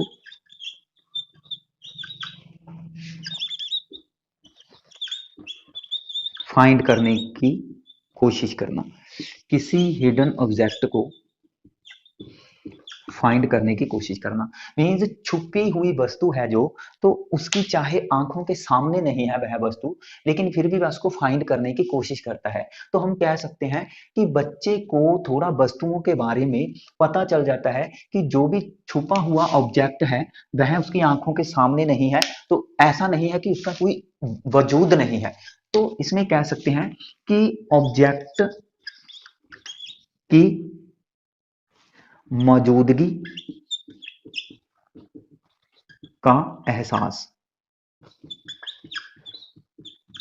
ठीक है, उसे फील हो जाता है कि जो भी ऑब्जेक्ट है वह मौजूद है, यहीं पे धरती पे ही मौजूद है, ऐसा नहीं है कि वो कहीं गायब हो गया है या ये हो गया है, ठीक है। सो ये होता है कि जो भी ऑब्जेक्ट है वह एग्जिस्ट है, कहीं उसके आसपास ही है, तो फिर वह उसको फाइंड करने की कोशिश करता है। तो फिर वह क्या है, कभी इधर देखता है, कभी उधर देखता है, कभी तकिए के नीचे, कभी चादर के नीचे, कभी पलंग के नीचे, है ना। तो ऐसी एक्टिविटीज करता है, तो इट मीन उसमें ऑब्जेक्ट परमानेंस का गुण आ गया है, जो कि 18 से हम कह सकते हैं 20 मंथ या 24 मंथ की विशेषता है। हम इसको आपने याद रखना है कि सेंसरी मोटर के बिल्कुल एंड में, ठीक है, तो यह सेंसरी मोटर के बिल्कुल एंड में आता है, ठीक है, लगभग अंत में आने वाला गुण है, ठीक है। तो ये सेंसरी मोटर हो गया हमारे पास।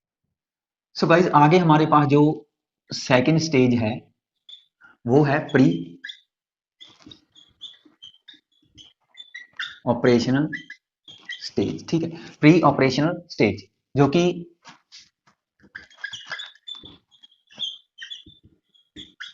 पियाजे कॉग्निटिव डेवलपमेंट थ्योरी। तो प्री ऑपरेशनल स्टेज है, फर्स्ट विशेषता यह 2 से लेकर के 7 वर्ष तक होती है, ठीक है।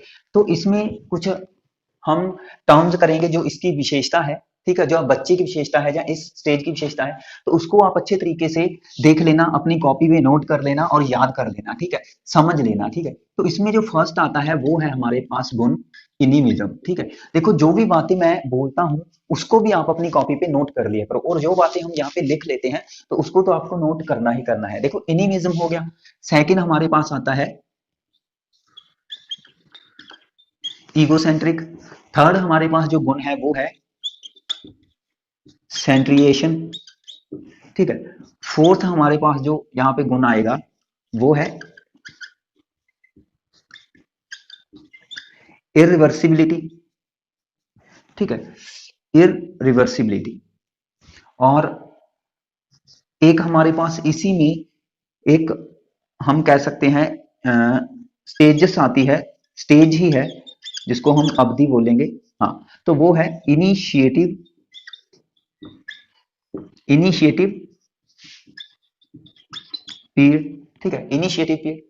इनिमिज्म का गुण इसमें बच्चा शो करता है, इगोसेंट्रिक होता है, सेंट्रिएशन, इरिवर्सिबिलिटी और अनरियलिज्म होता है बच्चा। ठीक है, उसे मीन्स एक कह सकते हैं कि जो वास्तविकता है उसकी समझ नहीं होती। ठीक है, अब इन सारी चीजों को थोड़ा ध्यान से समझ लेना, लेकिन इनको समझने से पहले ठीक है इसमें ये बात आप जरूर लिख लेना कि बच्चे अपनी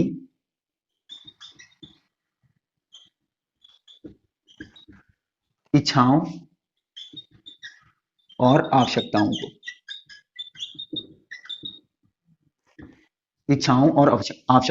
मीन्स बच्चे जो भी उनकी नीड्स हैं या जो भी उनकी डिजायर्स हैं उनको क्या है वो समझने लग जाते हैं। अपनी इच्छाओं और भावनाओं, अपनी आवश्यकताओं को अच्छे तरीके से मीन्स क्या है उनको आभास हो जाता है, समझने लग जाते हैं। तो फिर वह अपनी इच्छा को पूरा करने के लिए मीन्स नीड्स को पूरा करने के लिए कार्य करना मीन्स जो भी वह एक्टिविटी करते हैं, जो भी वह एक्ट करते हैं, वातावरण या समाज के लोगों के साथ इंटरेक्ट करते हैं, वह अपनी नीड्स को पूरा करने के लिए ही करते हैं। ठीक है, सो गाइज आगे मीन्स हम इनको एक्सप्लेन कर लेते हैं डिटेल में। ठीक है, इनिमिज्म हमारे पास क्या होता है जिसको हम कहते हैं जीववाद। सो इनिमिज्म को हम जीववाद बोलेंगे।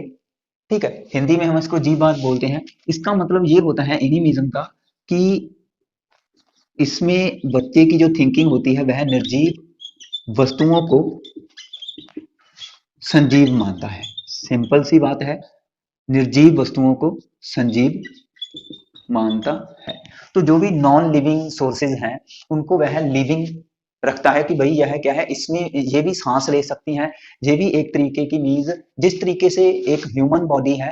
ठीक है, तो उसी तरीके से वह निर्जीव चीजों को मानता है कि इसमें भी मीज ये भी कहीं ना कहीं जीवित है और इनको भी चोट लगती है, इनको भी दर्द होता है और इनको भी किसी तरीके की इनमें फीलिंग है। मीन्स ऐसी चीजें बच्चा निर्जीव वस्तुओं के बारे में जो भी धारणा बना करके रखता है वह एनिमिज्म होता है। जैसे कि बच्चा कहता है कि किसी जो भी एक हथौड़ा है, ठीक है, उससे किसी कील को मत ठोको, किसी हथौड़े से कील को मत ठोको क्योंकि क्या है इसको दर्द हो रहा है।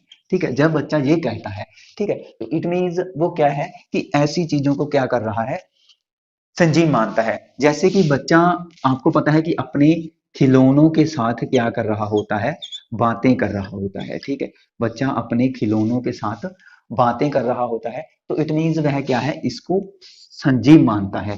ठीक है, अगर उसे लगता है कि उसके खिलौने को किसी ने मारा है तो उसे लगता है कि उस जहां उसका खिलौना टूट गया है तो उसे लगता है कि भाई ये कहीं ना कहीं नष्ट हो गया है, ये मर गया है और ये उसे कभी भी ऐसी चीज फिर नहीं मिल पाएगी, तो वह रोता है। ठीक है, सो ऐसी जो एक्टिविटी आती है वह एनिमिज्म में आती है। ठीक है, सो सिंपल फॉर्म है कि प्याजे की सेकंड स्टेज की जो विशेषता है वो है एनिमिज्म। ठीक है, आगे हमारे पास जो थर्ड है इसमें वो है ईगोसेंट्रिक। इसको अच्छे से समझ लेना, ईगोसेंट्रिक। देखो, ईगोसेंट्रिक होता है अहंकेंद्रवाद। ठीक है, और मैं बता दूं ये सारी चीजें जो हम इसके गुण करेंगे वो एक दूसरे के साथ जुड़ी हुई हैं। ठीक है, क्योंकि अगर ये गुण है तो उसमें ये गुण होगा ही होगा, और अगर ये गुण है तो उसमें जो हम नेक्स्ट पढ़ेंगे वो भी होगा ही होगा। ठीक है, तो अहंकेंद्रवाद में क्या होता है कि बच्चे हम यह कह सकते हैं, इसकी जो एक प्रॉपर डेफिनेशन बनती है कि इसमें बच्चों के विचार दूसरों या वयस्कों या बड़ों से अलग होते हैं। जो भी समाज या वातावरण में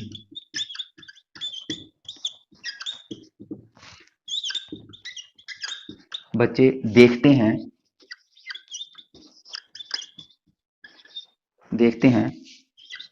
उनकी व्याख्या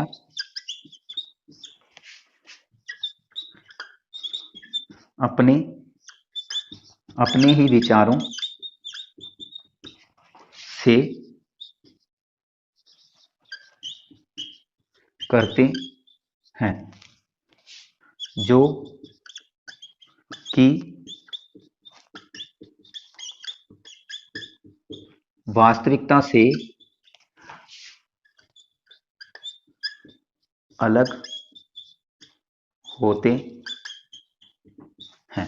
ठीक है, तो ये एक इसकी डेफिनेशन बन सकती है। देखो इसमें हमने एक दो बातें ही लिखी हैं कि बच्चों के विचार, ठीक है, बच्चों के जो विचार हैं वह दूसरों से अलग होना।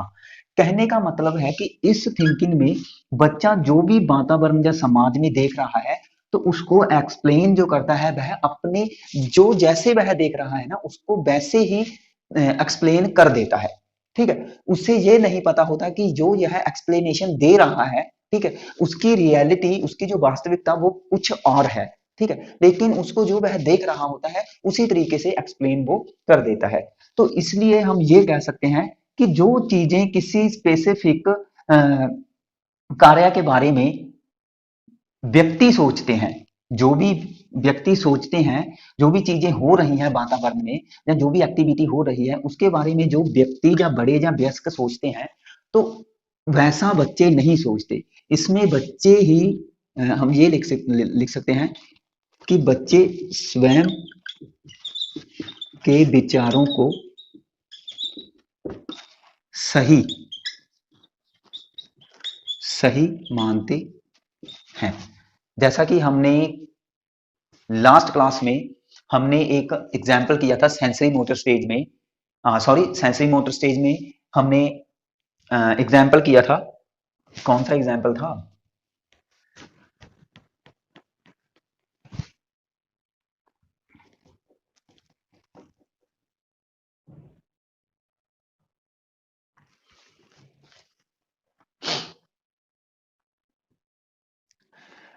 जैसा कि हमने पीछे एक एग्जाम्पल किया था, आपको पता होगा कि बच्चे ने देखा कि जो दूध है वह मशीन से निकलता है। तो बच्चा कहता है कि मशीन दूध देती है ना। सो हालांकि हमें पता है कि लेकिन बच्चे को ये लगता है कि वो दूध है जो वो मशीन ही देती है, मतलब कि मशीन में ही बन रहा है दूध। तो उसको जो भी उसने अपने विचार दिए इस अ, इसको देख करके तो वह उसको क्या मानता है? सही मानता है। ठीक है, सो ईगोसेंट्रिक थिंकिंग एक ऐसी थिंकिंग है जिसमें बच्चा अपने विचारों को मुख्य मानता है, तो जो कि विचार बड़ों से अलग होते हैं। क्लियर है? तो ये आप ईगोसेंट्रिक थिंकिंग में याद रखोगे कि भाई ऐसी विचारधारा जो कि बड़ों से अलग होती है और बच्चे उन्हें सही मानते हैं, लेकिन कहीं ना कहीं उसमें वास्तविकता नहीं होती, वो रियलिटी के साथ जुड़ा नहीं होता। ठीक है, वो चीजें रियलिटी के साथ जुड़ी नहीं होती। तो ये है हमारे पास ईगोसेंट्रिक। सो गाइस आगे हमारे पास जो इसमें नेक्स्ट विशेषता आती है वो है सेंट्रिएशन। ठीक है, सेंट्रिएशन जिसको बोलते हैं केंद्रीकरण, जिसको बोलते हैं केंद्रीकरण। देखो केंद्रीकरण मीन्स एक ही पॉइंट पर केंद्रित होना। हम ये कह सकते हैं कि एक ही बिंदु पर केंद्रित होना। ठीक है, ये हो सकता है एक ही बिंदु पर केंद्रित होना। कहने का मतलब कि बच्चा किसी वस्तु या घटना की सारी विशेषताओं पर ध्यान नहीं देता। वह किसी वस्तु या घटना की एक ही विशेषता पर ध्यान देकर के ध्यान देकर उसको प्रस्तुत या व्याख्या करता है। देखो कहने का मतलब है कि जो भी कोई घटना है या जो भी कोई ऑब्जेक्ट है तो उसके सारे जो भी फैक्टर होते हैं, विशेषताएं होती हैं, तो उस पर वह ध्यान नहीं देता। वह सिर्फ एक ही विशेषता को मुख्य मान करके उसको उसी तरीके से एक्सप्लेन कर देता है। इसमें मैं एग्जाम्पल की बात कर देता हूँ, एग्जाम्पल से आप समझोगे। देखो, जब बच्चा जब बच्चे को हम एक एक पेन दे दिया, हमने एक बच्चे को हमने क्या कर दिया, एक पेन दे दिया। हमें पता है कि पेन की विशेषता है क्या, कि पेन काम आता है लिखने के लिए, है ना। हमें ये पता है कि पेन की एक प्रॉपर, एक विशेष तरीके से हम पेन को यूज करते हैं, ठीक है। सो हमने बच्चे को पेन दिया, तो वह पेन के साथ क्या कर रहा है, लिखने की बजाय खेल रहा है, ठीक है। पेन के साथ लिखने की बजाय खेल रहा है। जैसे बच्चा पेन के साथ ऐसे ऐसे कर रहा है, ठीक है, ऐसे ऐसे कर रहा है। तो इट मीन्स जो भी वह एक्टिविटी उस स्पेसिफिक ऑब्जेक्ट के साथ कर रहा है, तो उसको उसने जो भी एक विशेषता अपने माइंड में डिसाइड कर ली, तो इट मीन्स वह क्या है, सेंट्रिएशन है। एक एग्जाम्पल और ले लेते हैं, जैसे कि चेयर होती है। सो चेयर हमें पता है कि बैठने के लिए चेयर का हम यूज करते हैं, ठीक है। सो बच्चा उस चेयर को क्या कर रहा है, हम कह सकते हैं कि चेयर को धकेल रहा है, और धकेलने के साथ साथ उसको उसने बना लिया कि यह एक गाड़ी बन गई, ठीक है। तो धकेलने के साथ साथ चेयर को वह खेल रहा है कि यहाँ पे बच्चा है और यहाँ पे चेयर है, ठीक है। तो इसको वह इस साइड धकेलता जा रहा है और अपने मजे लेते एंजॉय करता जा रहा है इस एक्टिविटी को। तो इट मीन्स जो भी उसके दिमाग में चेयर की विशेषता आ गई है, उसने उसी हिसाब से उसके साथ रिएक्ट करना वो स्टार्ट उसने कर दिया है, ठीक है। सो किसी स्पेसिफिक वस्तु से संबंधित एक विशेषता बना करके उसको उसी तरीके के साथ एक्सप्लेन कर देना या उसी तरीके की रिएक्शन दे देना, वो क्या है, सेंट्रिएशन आता है। एक एग्जाम्पल और ले लेते हैं। इसमें हम कह सकते हैं कि हमारे पास जब बच्चा किसी, जो भी है इस तरीके से, ये एक हम कह सकते हैं ये एक रिमोट है। तो जब बच्चा टीवी के रिमोट को मोबाइल समझता है, जब बच्चा टीवी के रिमोट को मोबाइल समझे, सिंपल है, तो यह सेंट्रिएशन है। मींस उसने उसने कुछ उसने मोबाइल देख रखा है, ठीक है। उसको पता है कि मोबाइल के साथ जो मीन्स लोग हैं, वो उसको कान पे लगा करके जो भी कुछ है टॉकिंग करते हैं, ठीक है। सो उसने रिमोट को ही मोबाइल समझ करके अपने कान पे लगा लिया। इट मीन्स यह जो ऐसी एक्टिविटी है, तो यहाँ पे उसे समझ है इस ऑब्जेक्ट की, लेकिन उसे इस ऑब्जेक्ट मीन्स इस ऑब्जेक्ट की विशेषताएं उसमें इसमें धारण कर दी हैं कि भाई यही वो चीज है, और उसको उसी तरीके से उसने रिएक्ट करना उस पर स्टार्ट कर दिया है कि यह एक मोबाइल है, तो इससे वह बातें करने लग गया है, ठीक है। सो अपने कान पे लगा करके, तो इट मीन्स क्या है कि रिमोट को जब वह मोबाइल मानता है, हालांकि रिमोट की विशेषताएं कुछ और हैं, ये एक्चुअल में रियलिटी कुछ और है, ठीक है। तो वही चीज है कि उसकी सारी विशेषताओं पर ध्यान नहीं देता, जो भी मीन्स इस रिमोट की विशेषताएं हैं उस पर उसने ध्यान ही नहीं दिया। अपनी ही मेंटेलिटी से एक जो भी इसका कैरेक्टर है उसको डिसाइड कर दिया और उसी तरीके का रिएक्शन उस पर दे दिया, ठीक है। तो ये दो तीन एग्जाम्पल है, होप के इसके साथ ये चीज आप समझ गए होंगे, सेंट्रिएशन। अब यहाँ पे मान सकते हो कि कहीं ना कहीं ये चीज जो हमने पीछे किया ईगो सेंट्रिक केंद्रवाद, उसके साथ जुड़ी हुई है कि उसमें भी हमने यही पढ़ा था ना कि जो भी कुछ विशेषताएं होती हैं, जहाँ बच्चों के विचार होते हैं वो दूसरों से अलग हैं, तो यहाँ पे सेम ही चीज है कि इसमें जो विचार है बच्चों के वो दूसरों से अलग हो रहे हैं, कि हम रिमोट को एक स्पेसिफिक जो भी उसका फंक्शन है उसी के लिए यूज करेंगे, लेकिन बच्चा उस रिमोट को किस फंक्शन के लिए यूज कर रहा है, तो उसे एज अ मोबाइल समझ करके उसका यूज कर रहा है। चेयर को वह धकेलता हुआ खेल रहा है कि यह उसकी एक गाड़ी है, ठीक है। पेन के साथ वह उसको एक खिलौना समझ करके उसके साथ खेल रहा है, तो इट मीन्स क्या है, सेंट्रिएशन है। होप के सेंट्रिएशन आप समझ गए होंगे। अगर फिर भी नहीं समझ आया तो प्लीज कमेंट जरूर कर देना। सेकंड स्टेज की विशेषता सेंट्रिएशन, तो हमने एनिमिज्म कर लिया, ईगोसेंट्रिक कर दिया और सेंट्रिएशन कर लिया। बच्चों की जो एक अवधारणा होती है, विचार होते हैं, वो दूसरों से अलग होते हैं बच्चे, परंतु अपनी नीड्स को यहाँ पे समझने लग जाते हैं। क्लियर। तो यह 2 से 7 वर्ष की विशेषता है। आगे हम नेक्स्ट विशेषता देखते हैं। सो गाइस आगे हमारे पास आता है इररिवर्सिबिलिटी, ठीक है। इसका मतलब होता है कि रिवर्स न कर पाना। तो जब चीजों को बच्चा रिवर्स नहीं कर पाता तो उसको बोलते हैं इरिवर्सिबिलिटी। जैसे कि हमें पता है कि एग्जाम्पल ले लेते हैं, एक पेन होता है, ठीक है, एक पेन होता है, ठीक है, तो उसका एक प्रॉपर कवर भी होता है, ठीक है, पेन में प्रॉपर कवर होता है और उसके अंदर एक रिफिल होता है, ठीक है, जिसकी एक निब होती है ना।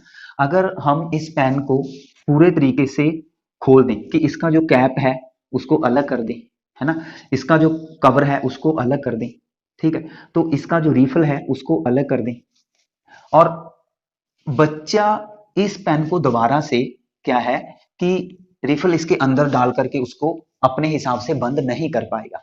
मीन्स जिस चीज को हमने जिस तरीके से खोला है उसको उसी तरीके से बंद करने की योग्यता बच्चों में नहीं होती। फॉर एग्जाम्पल इसमें आप इसको इजिली तरीके से ये समझ सकते हो कि अगर बच्चा काउंटिंग कर रहा है 3 4 5 6 7, ठीक है, तो वह उसको रिवर्स नहीं कर पाएगा 7 6 5 4 3 2 1 जो भी है, ठीक है। सो रिवर्स करना चीजों को बच्चे ये चीज नहीं समझ पाते, ठीक है, इरिवर्सिबिलिटी में। तो इसको बोलते हैं,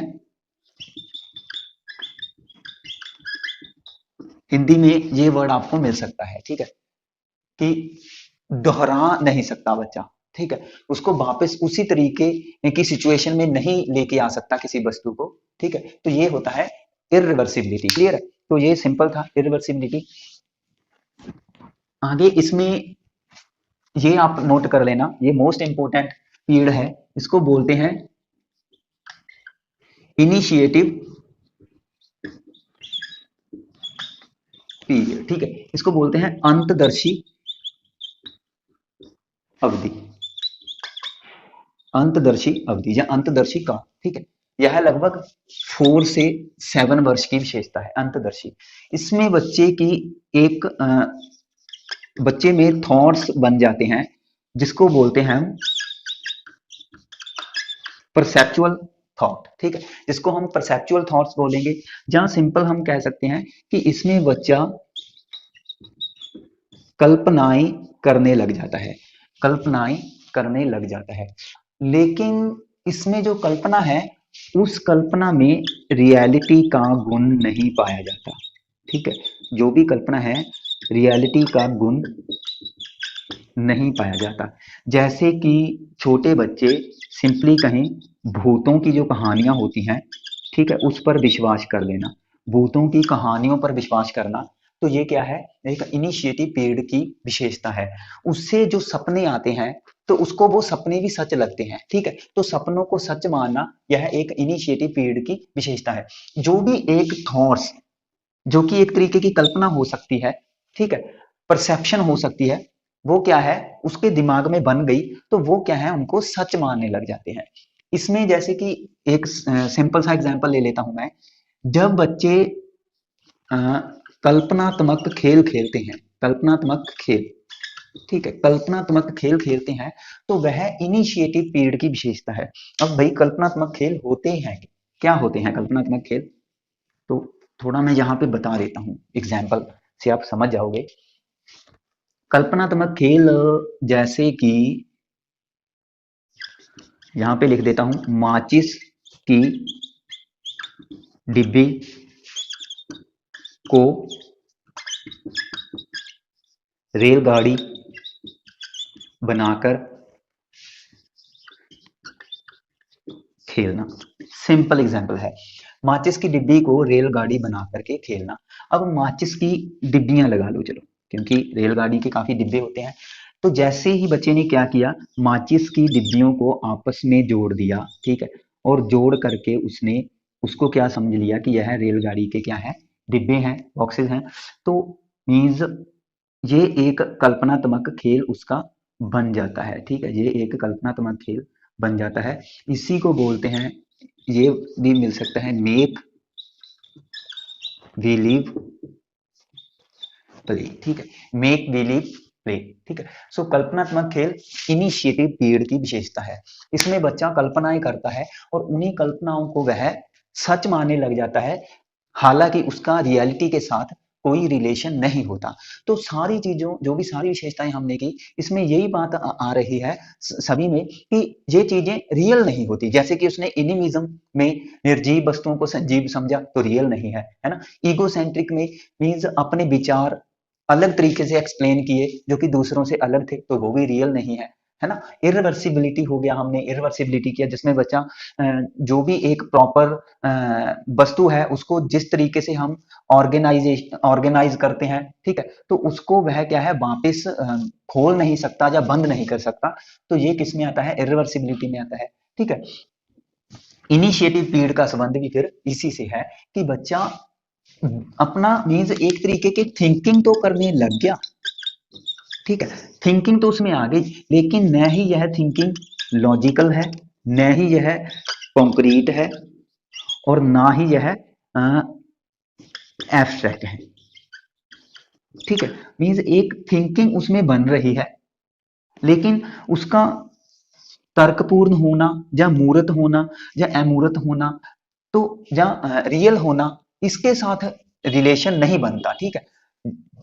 सो सिंपली हम कह सकते हैं कि थिंकिंग वो करने लग जाता है। जैसे कि उसने जब गाड़ी को देखा तो उस देखो गाड़ी को देख करके, ठीक है, उसे पता चला कि गाड़ी इस तरीके से भी बनाई जा सकती है ना। सो यहाँ पे अब इसी चीज को मैं कह सकता हूँ, इनिशिएटिव पीरियड से हमने पहले अभी किया एक, जिसको बोलते हैं सेंट्रिएशन, है ना।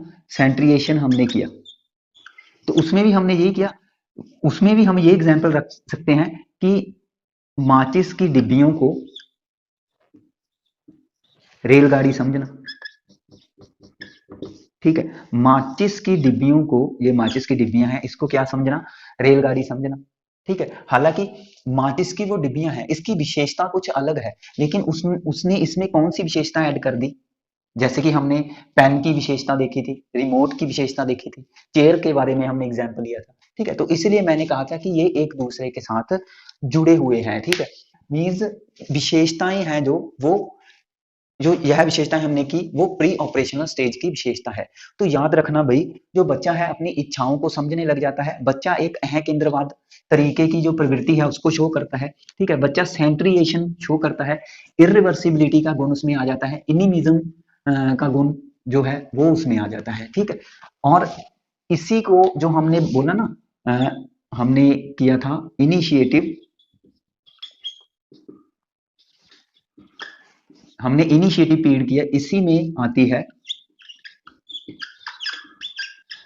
Symbolical thinking. तो इसी को बोलते हैं सिंबॉलिकल थिंकिंग, या चिन्हों को निरूपित करना। अब निरूपण, हमने कल एक वर्ड किया था, लास्ट क्लास में हमने एक वर्ड किया था, निरूपण मीन्स माइंड मैपिंग, ठीक है। सो ये एक तरीके की सिंबॉलिकल थिंकिंग माइंड मैपिंग ही है, कि माइंड में एक मैप तैयार कर लेता है, कि उसके माइंड में एक मैप बना हुआ है मोबाइल का, तो वह क्या है, रिमोट को क्या समझने लग जाता है, मीन्स मोबाइल समझने लग जाता है, ठीक है। रिमोट को, तो उसके माइंड में एक मोबाइल का जो भी माइंड है वो सॉरी मैप है वो बना हुआ है, तो वो रिमोट को समझने लग जाता है। उसके माइंड में रेलगाड़ी का मैप बना हुआ है, तो वह माचिस की डिब्बियों को रेलगाड़ी बना लेता है, समझ रहे हो। तो यही सिंबॉलिकल थिंकिंग है, क्लियर है। तो सिंबॉलिकल थिंकिंग भी इनिशिएटिव पीरियड का ही हिस्सा होती है। परसेप्चुअल थॉट्स हो गए, सिंबॉलिकल थिंकिंग हो गई, जहाँ काल्पनिक सोच हो गई, इस तरीके के खेल हो गए जिसमें मैंने आपको लिखवाया मेक बिलीव प्ले, ठीक है। जहाँ जो भी कल्पनात्मक जो कि अनरियलिज्म होते हैं, ऐसे खेल हो गए। बच्चा अपनी उंगलियों के साथ खेल रहा होता है, कई बार एक उंगली को वह कोई अपना दुश्मन मान लेता है, दूसरी उंगली को वह हीरो मान लेता है, विलेन और हीरो बना करके वह खेल रहा होता है, सिंबॉलिकल थिंकिंग ही है, ठीक है। सो ऐसी चीजें जो बच्चा कर रहा है वो प्री ऑपरेशनल स्टेज में आती है, ठीक है। सो ये प्री ऑपरेशनल स्टेज हमारा कंप्लीट हो गया। होप कि इसमें जो भी हमने चीजें की ये आप समझ गए होंगे और इनसे बाहर क्वेश्चन नहीं आएगा। सो गाइज ये हमारे पास हो गया, और इसमें एक मैं और आपको थोड़ा सा बता देता हूँ। इसमें प्री ऑपरेशनल स्टेज में एक आप ये भी समझोगे कि बच्चे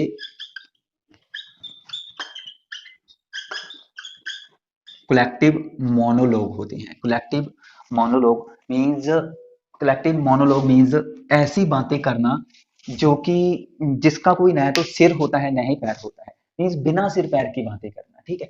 जैसे कि बच्चे कहते हैं कि भाई रेलगाड़ी सड़कों पर क्यों नहीं चलती, ठीक है, मीन्स बहुत ज्यादा questioning.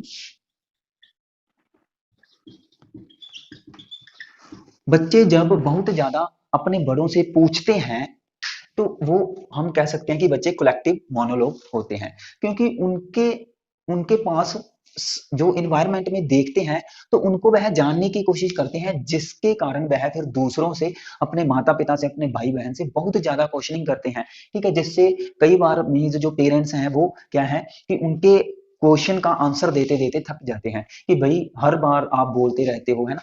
But as a parents या एज अ टीचर या एज अ मीन्स उसका जो भी आप उसको नॉलेज दे रहे हो, तो फैसिलिटेटर होने के नाते आपको उनके विचारों को, जो भी वह पूछ रहे हैं, उनको सेटिस्फाई करना चाहिए, ठीक है। उनको संतुष्टि मिलनी चाहिए, उनको उसी वे से समझाना चाहिए जो भी वह जिस वे से वह सोच रहे होते हैं, ठीक है। सो कलेक्टिव मोनोलॉग जो कि सेकंड स्टेज की विशेषता है। आगे हम थर्ड स्टेज करने वाले हैं इसमें, जिसका नाम है कॉन्क्रीट ऑपरेशनल स्टेज, ठीक है, जो कि 7 से हम कह सकते हैं 12 वर्ष, 7 से 12 वर्ष। पहले मैं इन दोनों चीजों को जोड़ दूं, एक जो अवस्था है उसके साथ। प्री ऑपरेशनल स्टेज, देखो ये दोनों हम कह सकते हैं कि चाइल्डहुड की विशेषता है, चाइल्डहुड बाल्यावस्था की विशेषता, ठीक है। ये दोनों बाल्यावस्था की विशेषता है, ठीक है, क्योंकि बाल्यावस्था होती है 2 से लेकर के 10 या 12 वर्ष तक। तो 2 से लेकर के 12 वर्ष तक, 11 रख लो, तो 2 से लेकर के 11 वर्ष तक हम यहाँ पे कह सकते हैं कि इसी में आ रही हैं ये चीजें, ठीक है। तो इनके साथ ये दोनों रिलेट करती है। लेकिन चाइल्डहुड में भी दो आती हैं, एक तो है प्री चाइल्डहुड, ठीक है, दूसरा हमारे पास है लेटर चाइल्डहुड, या इसी को हम मिडल चाइल्डहुड भी बोल सकते हैं, मिडल चाइल्डहुड। तो प्री चाइल्डहुड प्री ऑपरेशनल से रिलेट करती है और मिडिल चाइल्डहुड इससे रिलेट करती है, क्योंकि प्री चाइल्डहुड बन जाती है 2 से लेकर के 6 वर्ष और लेटर चाइल्डहुड बन जाती है 6 से लेकर के 12 वर्ष, ठीक है। तो 2 से लेकर के 6 प्री चाइल्डहुड जो कि प्री ऑपरेशनल के साथ ही रिलेट कर गई, और लेटर चाइल्डहुड या मिडिल चाइल्डहुड जो कि 6 से 12 मीन्स 7 से 11, ये दोनों सेम सेम एज बन रही है, तो कंक्रीट ऑपरेशनल स्टेज बन गई, क्लियर। कंक्रीट ऑपरेशनल स्टेज में वर्ड आया है कंक्रीट, जिसका मतलब होता है मूर्त, तो इसको बोलते हैं मूर्त प्रक्रियात्मक अवस्था, इसको बोलते हैं पूरक प्रक्रियात्मक अवस्था, ये है मूर्त। मूर्त मतलब कि जिसकी के कोई ना कोई इमेज है, इमेज व्यक्ति, सॉरी बच्चा उस इमेज या उसकी कोई स्ट्रक्चर है उसको देखता है। तो सिंपल याद रखना, कंक्रीट ऑपरेशनल स्टेज में बच्चा लॉजिकल थिंकिंग करने लग जाता है, यह इसकी पहली विशेषता है, लॉजिकल थिंकिंग। लेकिन लॉजिकल थिंकिंग करने लग जाता है बट कंक्रीट ऑब्जेक्ट पर, ठीक है, परंतु वह कंक्रीट ऑब्जेक्ट पर लॉजिकल थिंकिंग करता है, ठीक है। अब लॉजिकल थिंकिंग में अगर बात करें, वह दो प्रकार की होती है। जो वस्तु बच्चे के सामने है, उस वस्तु को देख करके उसकी एक्सप्लेनेशन देना, वह कंक्रीट ऑपरेशनल स्टेज की विशेषता है। लेकिन सम टाइम जब बच्चा किसी चीज को एक्सप्लेन करता है विदाउट एनी एग्जाम्पल या विदाउट एनी ऑब्जेक्ट, ठीक है, सो वो आगे जो हमारे पास थर्ड फोर्थ स्टेज आएगी, यह थर्ड स्टेज है फॉर्मल ऑपरेशनल, वो उसमें चली जाती है वो विशेषता, क्लियर है। तो लॉजिकल थिंकिंग यूज करना परंतु कंक्रीट ऑब्जेक्ट्स पर, जैसे कि मैं यहाँ पे दो तरीके के एग्जाम्पल दूंगा। एक तो मैंने कहा कि जब हम बच्चे को एडिंग करना सिखाते हैं, जैसे कि ये हमारे पास कैंडी है, ठीक है, और एक कैंडी ये है, ठीक है, और यहाँ पे ये रख ली और ये भी, ठीक है। बच्चे को कहा कि ये हमारे पास कैंडीज हैं, इसमें हमने, ये हमारे पास 4 हैं, इसमें हमने 2 कैंडीज और ऐड कर दी, ठीक है। अब यहाँ पे हम ऑब्जेक्ट रख रहे हैं, तो यहाँ पे कहेंगे कि 4 और 2। अगर हम बच्चे को कैंडी शो नहीं करते तो बच्चे को बोलते हैं कि 4 और 2 कितने होते हैं, तो इस स्टेज में बच्चा जो ऐड करने की योग्यता है वो ऐसे नहीं कर पाएगा। लगभग हम स्टार्टिंग की बात करें, जैसे कि यहाँ पे 2 से 7 रखी थी, तो 7, 5 या 6 की बात रखें, ठीक है। इसमें बच्चा इन चीजों के साथ रिलेट करके इनको ऐड करेगा। बच्चा इस तरीके से ऐड करेगा कि 1 2 3 4 5 और 6, फिर बच्चा कहेगा कि भाई हमारे पास कितनी कैंडीज हैं, 6 कैंडीज हैं। मीन्स किसी भी प्रॉब्लम को हल करने के लिए उसके सामने प्रॉपर जो उसके ऑब्जेक्ट हैं वो होने चाहिए। तो फिर जब बच्चा अपनी थिंकिंग यूज कर रहा है और प्रॉब्लम को हल करता है, वो किससे रिलेट करती है, कॉन्क्रीट ऑपरेशनल स्टेज से रिलेट करती है। आई होप कि इस एग्जाम्पल से आप समझ गए होंगे। लेकिन समटाइम कुछ ऐसे अगर हम बच्चों को स्टेटमेंट्स, कुछ स्टेटमेंट्स के अकॉर्डिंग सम होते हैं कि एक राजू के पास, राजू है, राजू के पास 4 कैंडीज थी और उस 2 कैंडीज उसको उसकी मम्मी ने दे दी, तो उसके पास कुल कितनी कैंडीज हो गई। तो ऐसे अगर हम जो स्टेटमेंट्स के अकॉर्डिंग अगर सम पूछेंगे तो फिर कहीं ना कहीं बच्चा ऐसे सम को हल नहीं कर पाएगा, क्योंकि इसमें बच्चा अपनी जो भी जो अपना माइंड है, जो अपनी मेंटल ऑपरेशंस है उसको यूज करेगा, जो कि कहीं ना कहीं लॉजिकल थिंकिंग तो है लेकिन एब्स्ट्रैक्ट थिंकिंग के साथ रिलेट करती है, जिसमें जिसमें जिसको बोलते हैं हम अमूर्त सोच, जिसमें बच्चे को ऑब्जेक्ट्स की जरूरत नहीं होती, जस्ट आप किसी भी प्रॉब्लम को हल करने के लिए अपने माइंड का सहारा लेता है, ठीक है, अपने माइंड का यूज करता है। लेकिन यहाँ पे प्रॉब्लम को सॉल्व करने के लिए माइंड की बजाय वो ऑब्जेक्ट्स का यूज कर रहा होता है। क्लियर है? तो ये आप समझोगे कि भाई कंक्रीट ऑपरेशनल में कंक्रीट वर्ड आता है जिसका मतलब होता है मूर्त। मूर्त मतलब मूर्ति सामने होनी चाहिए भाई, एक प्रॉपर जो इमेज है वो सामने होनी चाहिए। तो इमेज ऑब्जेक्ट की हम सामने रख के ही प्रॉब्लम को सॉल्व करवा रहे हैं। तो बच्चा जब प्रॉब्लम को इस तरीके से सॉल्व करता है वो कंक्रीट ऑपरेशन की विशेषता आ जाती है। अब यहाँ पे दो चीजें मैं आपको और बताता हूँ। प्री ऑपरेशनल स्टेज को हम प्री स्कूल स्टेज भी बोल सकते हैं, क्योंकि यह स्कूल से पहले होती है और लगभग बच्चा 5 या 6 वर्ष की उम्र में स्कूल जाने लग जाता है, जो कि इस स्टेज में आ जाता है। तो इसको स्कूल एज भी बोल सकते हैं, concrete operation stage, school as.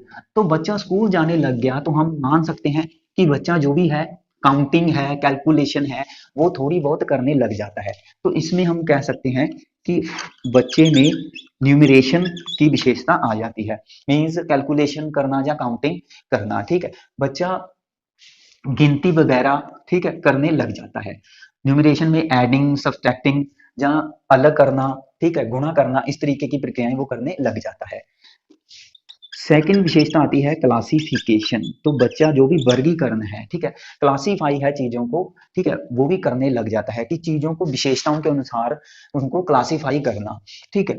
Classification के बाद आप रख सकते हो सीरीज में, कि बच्चा सीरिएशन भी करने लग जाता है, ठीक है, सीरीज बनाने लग जाता है। मीन्स चीजों को उनकी विशेषताओं के अनुसार एक सीरीज में लगाना, जैसे कि बढ़ते क्रम में या उतरते क्रम में, कोई कोई वस्तु छोटी है, फिर उससे छोटी है, फिर उससे छोटी है, फिर उससे छोटी है। तो वस्तुएं वस्तुएं उसके सामने होनी चाहिए और उन वस्तुओं को देख करके उनकी विशेषताओं के आधार पे वह सीरिएशन करना, क्लासीफाई, ठीक है, न्यूमिरेशन वगैरह ऐसी वो इसमें योग्यताएं उसमें आ जाती है, ठीक है। एडिंग करना, ठीक है, सेपरेट करना, वो विशेषताएं इसमें आ रही हैं।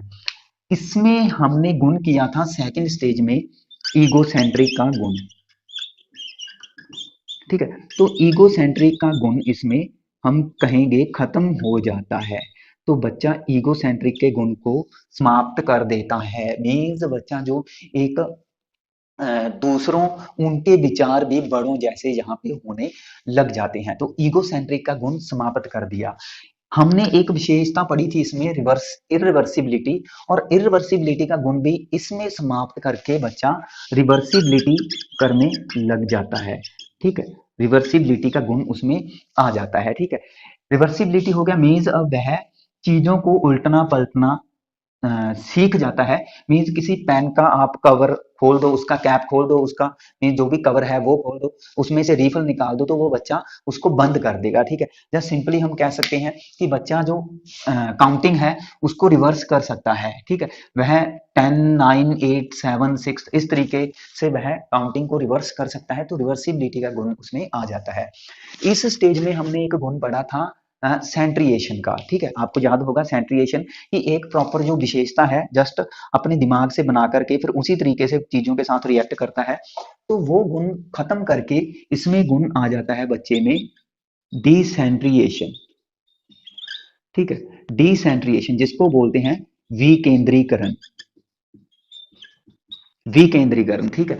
उसको हमने कहा, जो इस स्टेज की विशेषता थी उसको कहा केंद्रीकरण, और इस स्टेज को कहा विकेंद्रीकरण। मीन्स इसमें अब जो भी वस्तु है, वस्तु या घटना की विशेषता के अनुसार, विशेषता के अनुसार उस पर रिएक्ट करना, ठीक है। तो विकेंद्रीकरण, जो भी कोई वस्तु है जहां घटना है तो उसकी उसकी विशेषता के अनुसार रिएक्ट करना। मीन्स यहाँ पे उसको जो भी वस्तुओं की विशेषताएं हैं उसके बारे में उसको अंदाजा हो जाता है कि जो पेन है वो लिखने के लिए यूज होता है, खेलने के लिए नहीं। जो चेयर है वह बैठने के लिए यूज होती है, ना कि उसके उसको हम गाड़ी बना लें, ठीक है। जो पेन जहाँ जैसे कि रिमोट है टीवी का, तो वो जस्ट टीवी के लिए ही यूज हो रहा है, ना कि उसको एज ए मोबाइल समझ के आप यूज करो, ठीक है। तो ये कंक्रीट ऑपरेशनल स्टेज की विशेषताएं हैं, इसको आप लिख लेना। न्यूमरेशन इसमें हो गया, क्लासिफिकेशन, सीरिएशन, इकोसेंट्रिक का गुण खत्म कर देता है, रिवर्सिबिलिटी का गुण आ जाता है, और इरिवर्सिबिलिटी का गुण खत्म कर देता है। डिसेंट्रिएशन आ गया, सेंट्रिएशन का गुण खत्म कर दिया इसमें हमने। और एक मोस्ट इंपोर्टेंट इसमें टर्म आती है, वो अच्छे तरीके से नोट कर लेना, जो कि कहीं ना कहीं कंक्रीट ऑपरेशनल स्टेज के साथ रिलेट करती है, जिसको बोलते हैं कंजर्वेशन का गुण, ठीक है। कंजर्वेशन, तो बच्चों में कंजर्वेशन का गुण आ जाता है। कंजर्वेशन का मतलब होता है कि अ, किसी ऑब्जेक्ट ऑब्जेक्ट की संरचना को समझना। सिंपल हम ये कह सकते हैं, किसी ऑब्जेक्ट की संरचना को समझना। जहां यहाँ पे एग्जाम्पल ले लेते हैं, ये हमने एक कंटेनर रख लिया और ये एक हमने सेकंड कंटेनर रख लिया, ठीक है। इसकी भी इसका भी जो आयतन है वो 1 लीटर है, और इसका भी जो वॉल्यूम है वो 1 लीटर है, ठीक है। दोनों का वॉल्यूम 1 लीटर है। इसमें हमने दूध डाल दिया और ये यहां तक फिल हो गया, ठीक है। ऐसे ही इसमें हमने दूध डाल दिया, वह इस तरीके से यहां तक फिल हो गया, ठीक है।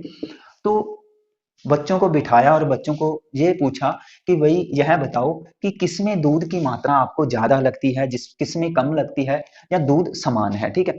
सो जो प्री ऑपरेशनल स्टेज के बच्चे हैं वो कहेंगे कि जो कि दूध की मात्रा है वह इसमें ज्यादा है। लेकिन जो कंक्रीट ऑपरेशनल स्टेज के बच्चे हैं वो ये कहेंगे कि जो दूध की मात्रा है वो दोनों में क्या है, समान है, ठीक है। वो दोनों में समान है, क्लियर है। सो जब बच्चे किसी प्रॉपर कंटेनर की जो कि शेप है, ठीक है, उसको समझ जाते हैं, उसके वॉल्यूम को समझ जाते हैं, ठीक है, तो उसको बोलते हैं कंजर्वेशन का गुण। तो इसमें ये लिख सकते हो कि किसी कंटेनर की आउटर शेप परिवर्तन होने पर भी, किसी कंटेनर की आउटर शेप मीन्स बाहरी जो भी उसका रूप है, बाहरी स्वरूप है, वो बदलने पर भी उसका वॉल्यूम या आयतन समान रहे, और यह बच्चों को जब पता होता है तो उसमें बच्चे ये गुण मीन्स विकसित कर लेते हैं, क्लियर है। सो कंजर्वेशन के गुण में आप ये एग्जाम्पल रख सकते हो। एक एग्जाम्पल और ले लेते हैं, जैसे कि यहाँ पे हमने कुछ स्टिक्स रख दी इस तरीके से, ठीक है, 1 2 3 4 5 6 स्टिक्स रख दी, और ऐसे ही हमने यहाँ पे 1 2 3 4 5 6 इस तरीके से ये स्टिक रख दी। अब बच्चे को पूछेंगे कि कौन सी स्टिक्स ज्यादा है, ठीक है। तो जब बच्चा ये कहे कि भाई इसमें ये स्टिक्स हमें ज्यादा लगती हैं, तो इट मीन वो प्री ऑपरेशनल स्टेज में आ रहा है अभी। लेकिन अगर बच्चा बताए कि दोनों जो स्टिक्स हैं इसकी संख्या समान है, तो हम कह सकते हैं कि उसमें कंजर्वेशन का गुण आ गया है। तो ये है हमारे पास कंक्रीट ऑपरेशनल की विशेषता। फर्स्ट जो मैंने आपको बात बताई थी कि इसमें बच्चा लॉजिकल थिंकिंग करता है, परंतु सिर्फ कंक्रीट ऑब्जेक्ट पर, ठीक है। ये आप याद रखोगे कि सिर्फ मूर्त वस्तुओं पर तर्कपूर्ण चिंतन वह कर सकता है, क्लियर है। तो ये हमारी थर्ड स्टेज कंप्लीट हो गई। सो गाइस आगे हमारे पास स्टेज है, फोर्थ स्टेज, जिसका नाम है फॉर्मल ऑपरेशनल स्टेज। देखो फॉर्मल सिंपल है, जो भी रूल रेगुलेशन है बच्चा समझने लग जाता है। ठीक है, जो भी रूल रेगुलेशन है बच्चा समझने लग जाता है। यह है 11 से ऊपर की अवस्था। किशोरावस्था में बच्चा प्रवेश कर गया है, तो फॉर्मली तरीके से सोचने लग जाता है। जो बच्चे की थिंकिंग है वो थिंकिंग उसकी लॉजिकल हो जाती है। जो भी एब्स्ट्रैक्ट थिंग होती हैं उस पर, ठीक है, जो भी, जहां हम कह सकते हैं अमूर्त वस्तुओं पर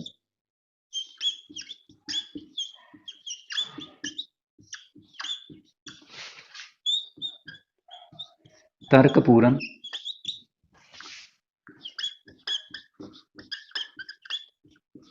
सोचने लग जाता है। ठीक है, अमूर्त वस्तुओं पर तर्कपूर्ण तरीके से सोचना मीन्स किसी भी समस्या को हल करने के लिए अब बच्चे को ऑब्जेक्ट्स की जरूरत नहीं होती। किसी भी प्रॉब्लम को, ठीक है, किसी भी प्रॉब्लम को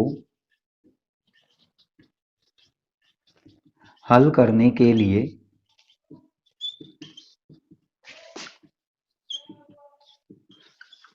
ऑब्जेक्ट्स की जरूरत नहीं होती।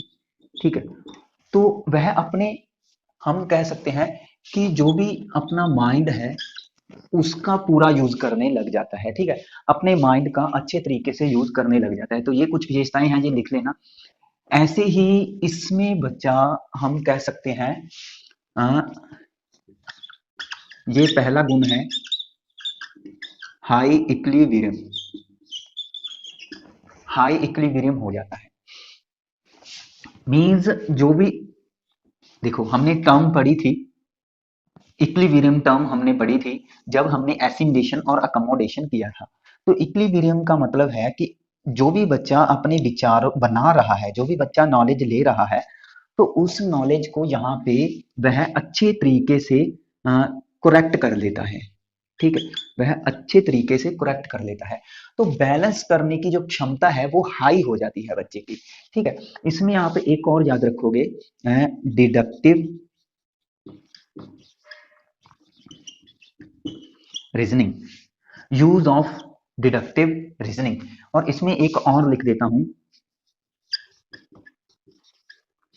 Hypothetical thinking. ठीक है, हाइपोथेटिकल थिंकिंग। अब डिडक्टिव रीजनिंग से याद आया, जो कि एक आता है इंडक्टिव वर्ड, इंडक्टिव रीजनिंग। देखो, इंडक्टिव को बोलते हैं हम आगमन। आगमन में पहले एग्जाम्पल हो गए, फिर रूल होते हैं। ये आपको पता है, आगमन विधि के बारे में तो आपको पता होगा, इंडक्टिव मेथड के बारे में तो आपको पता होगा। तो पहले रूल और फिर क्या, नियम। पहले सॉरी एग्जाम्पल, उदाहरण, फिर नियम।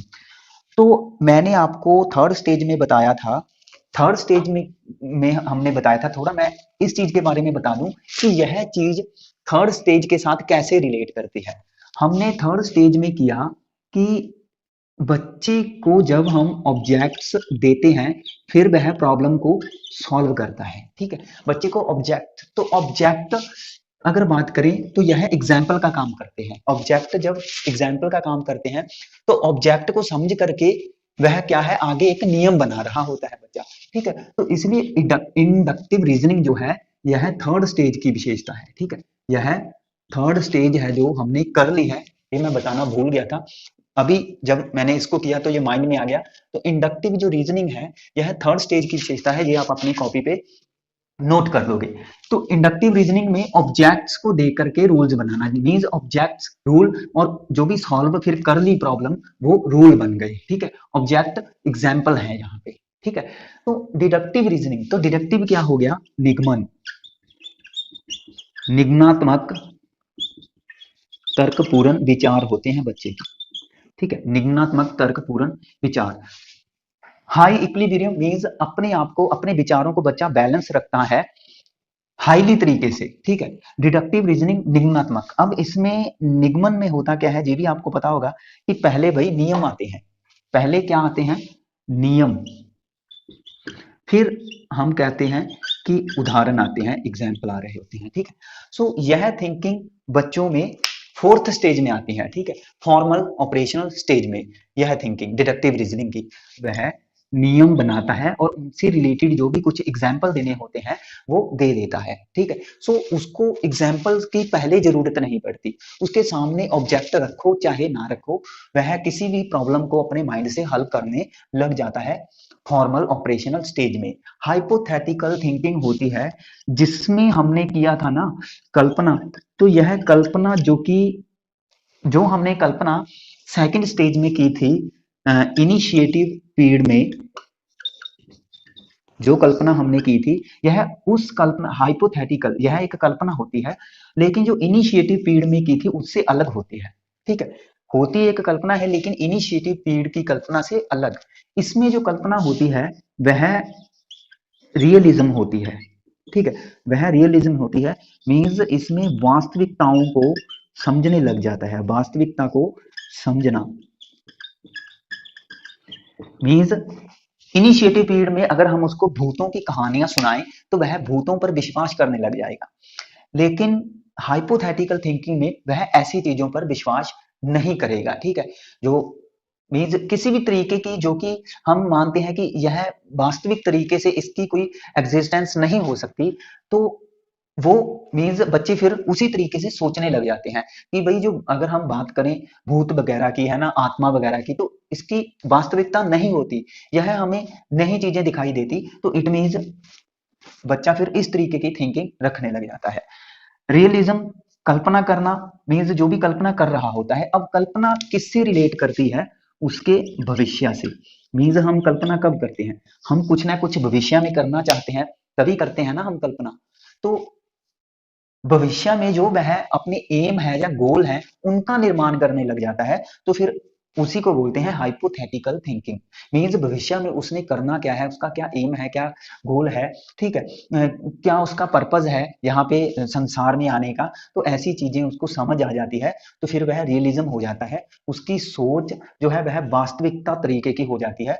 तो अपने भविष्य के लिए, अपने भविष्य को मीन्स सुरक्षित करने के लिए या सेट करने के लिए वह कार्य करता है, क्लियर है। तो हाइपोथेटिकल थिंकिंग किसमें आती है, इसमें आती है। आगे हम और देख लेते हैं इसमें कुछ गुण। इसमें हमारे पास एक आता है ट्रांसफर ऑफ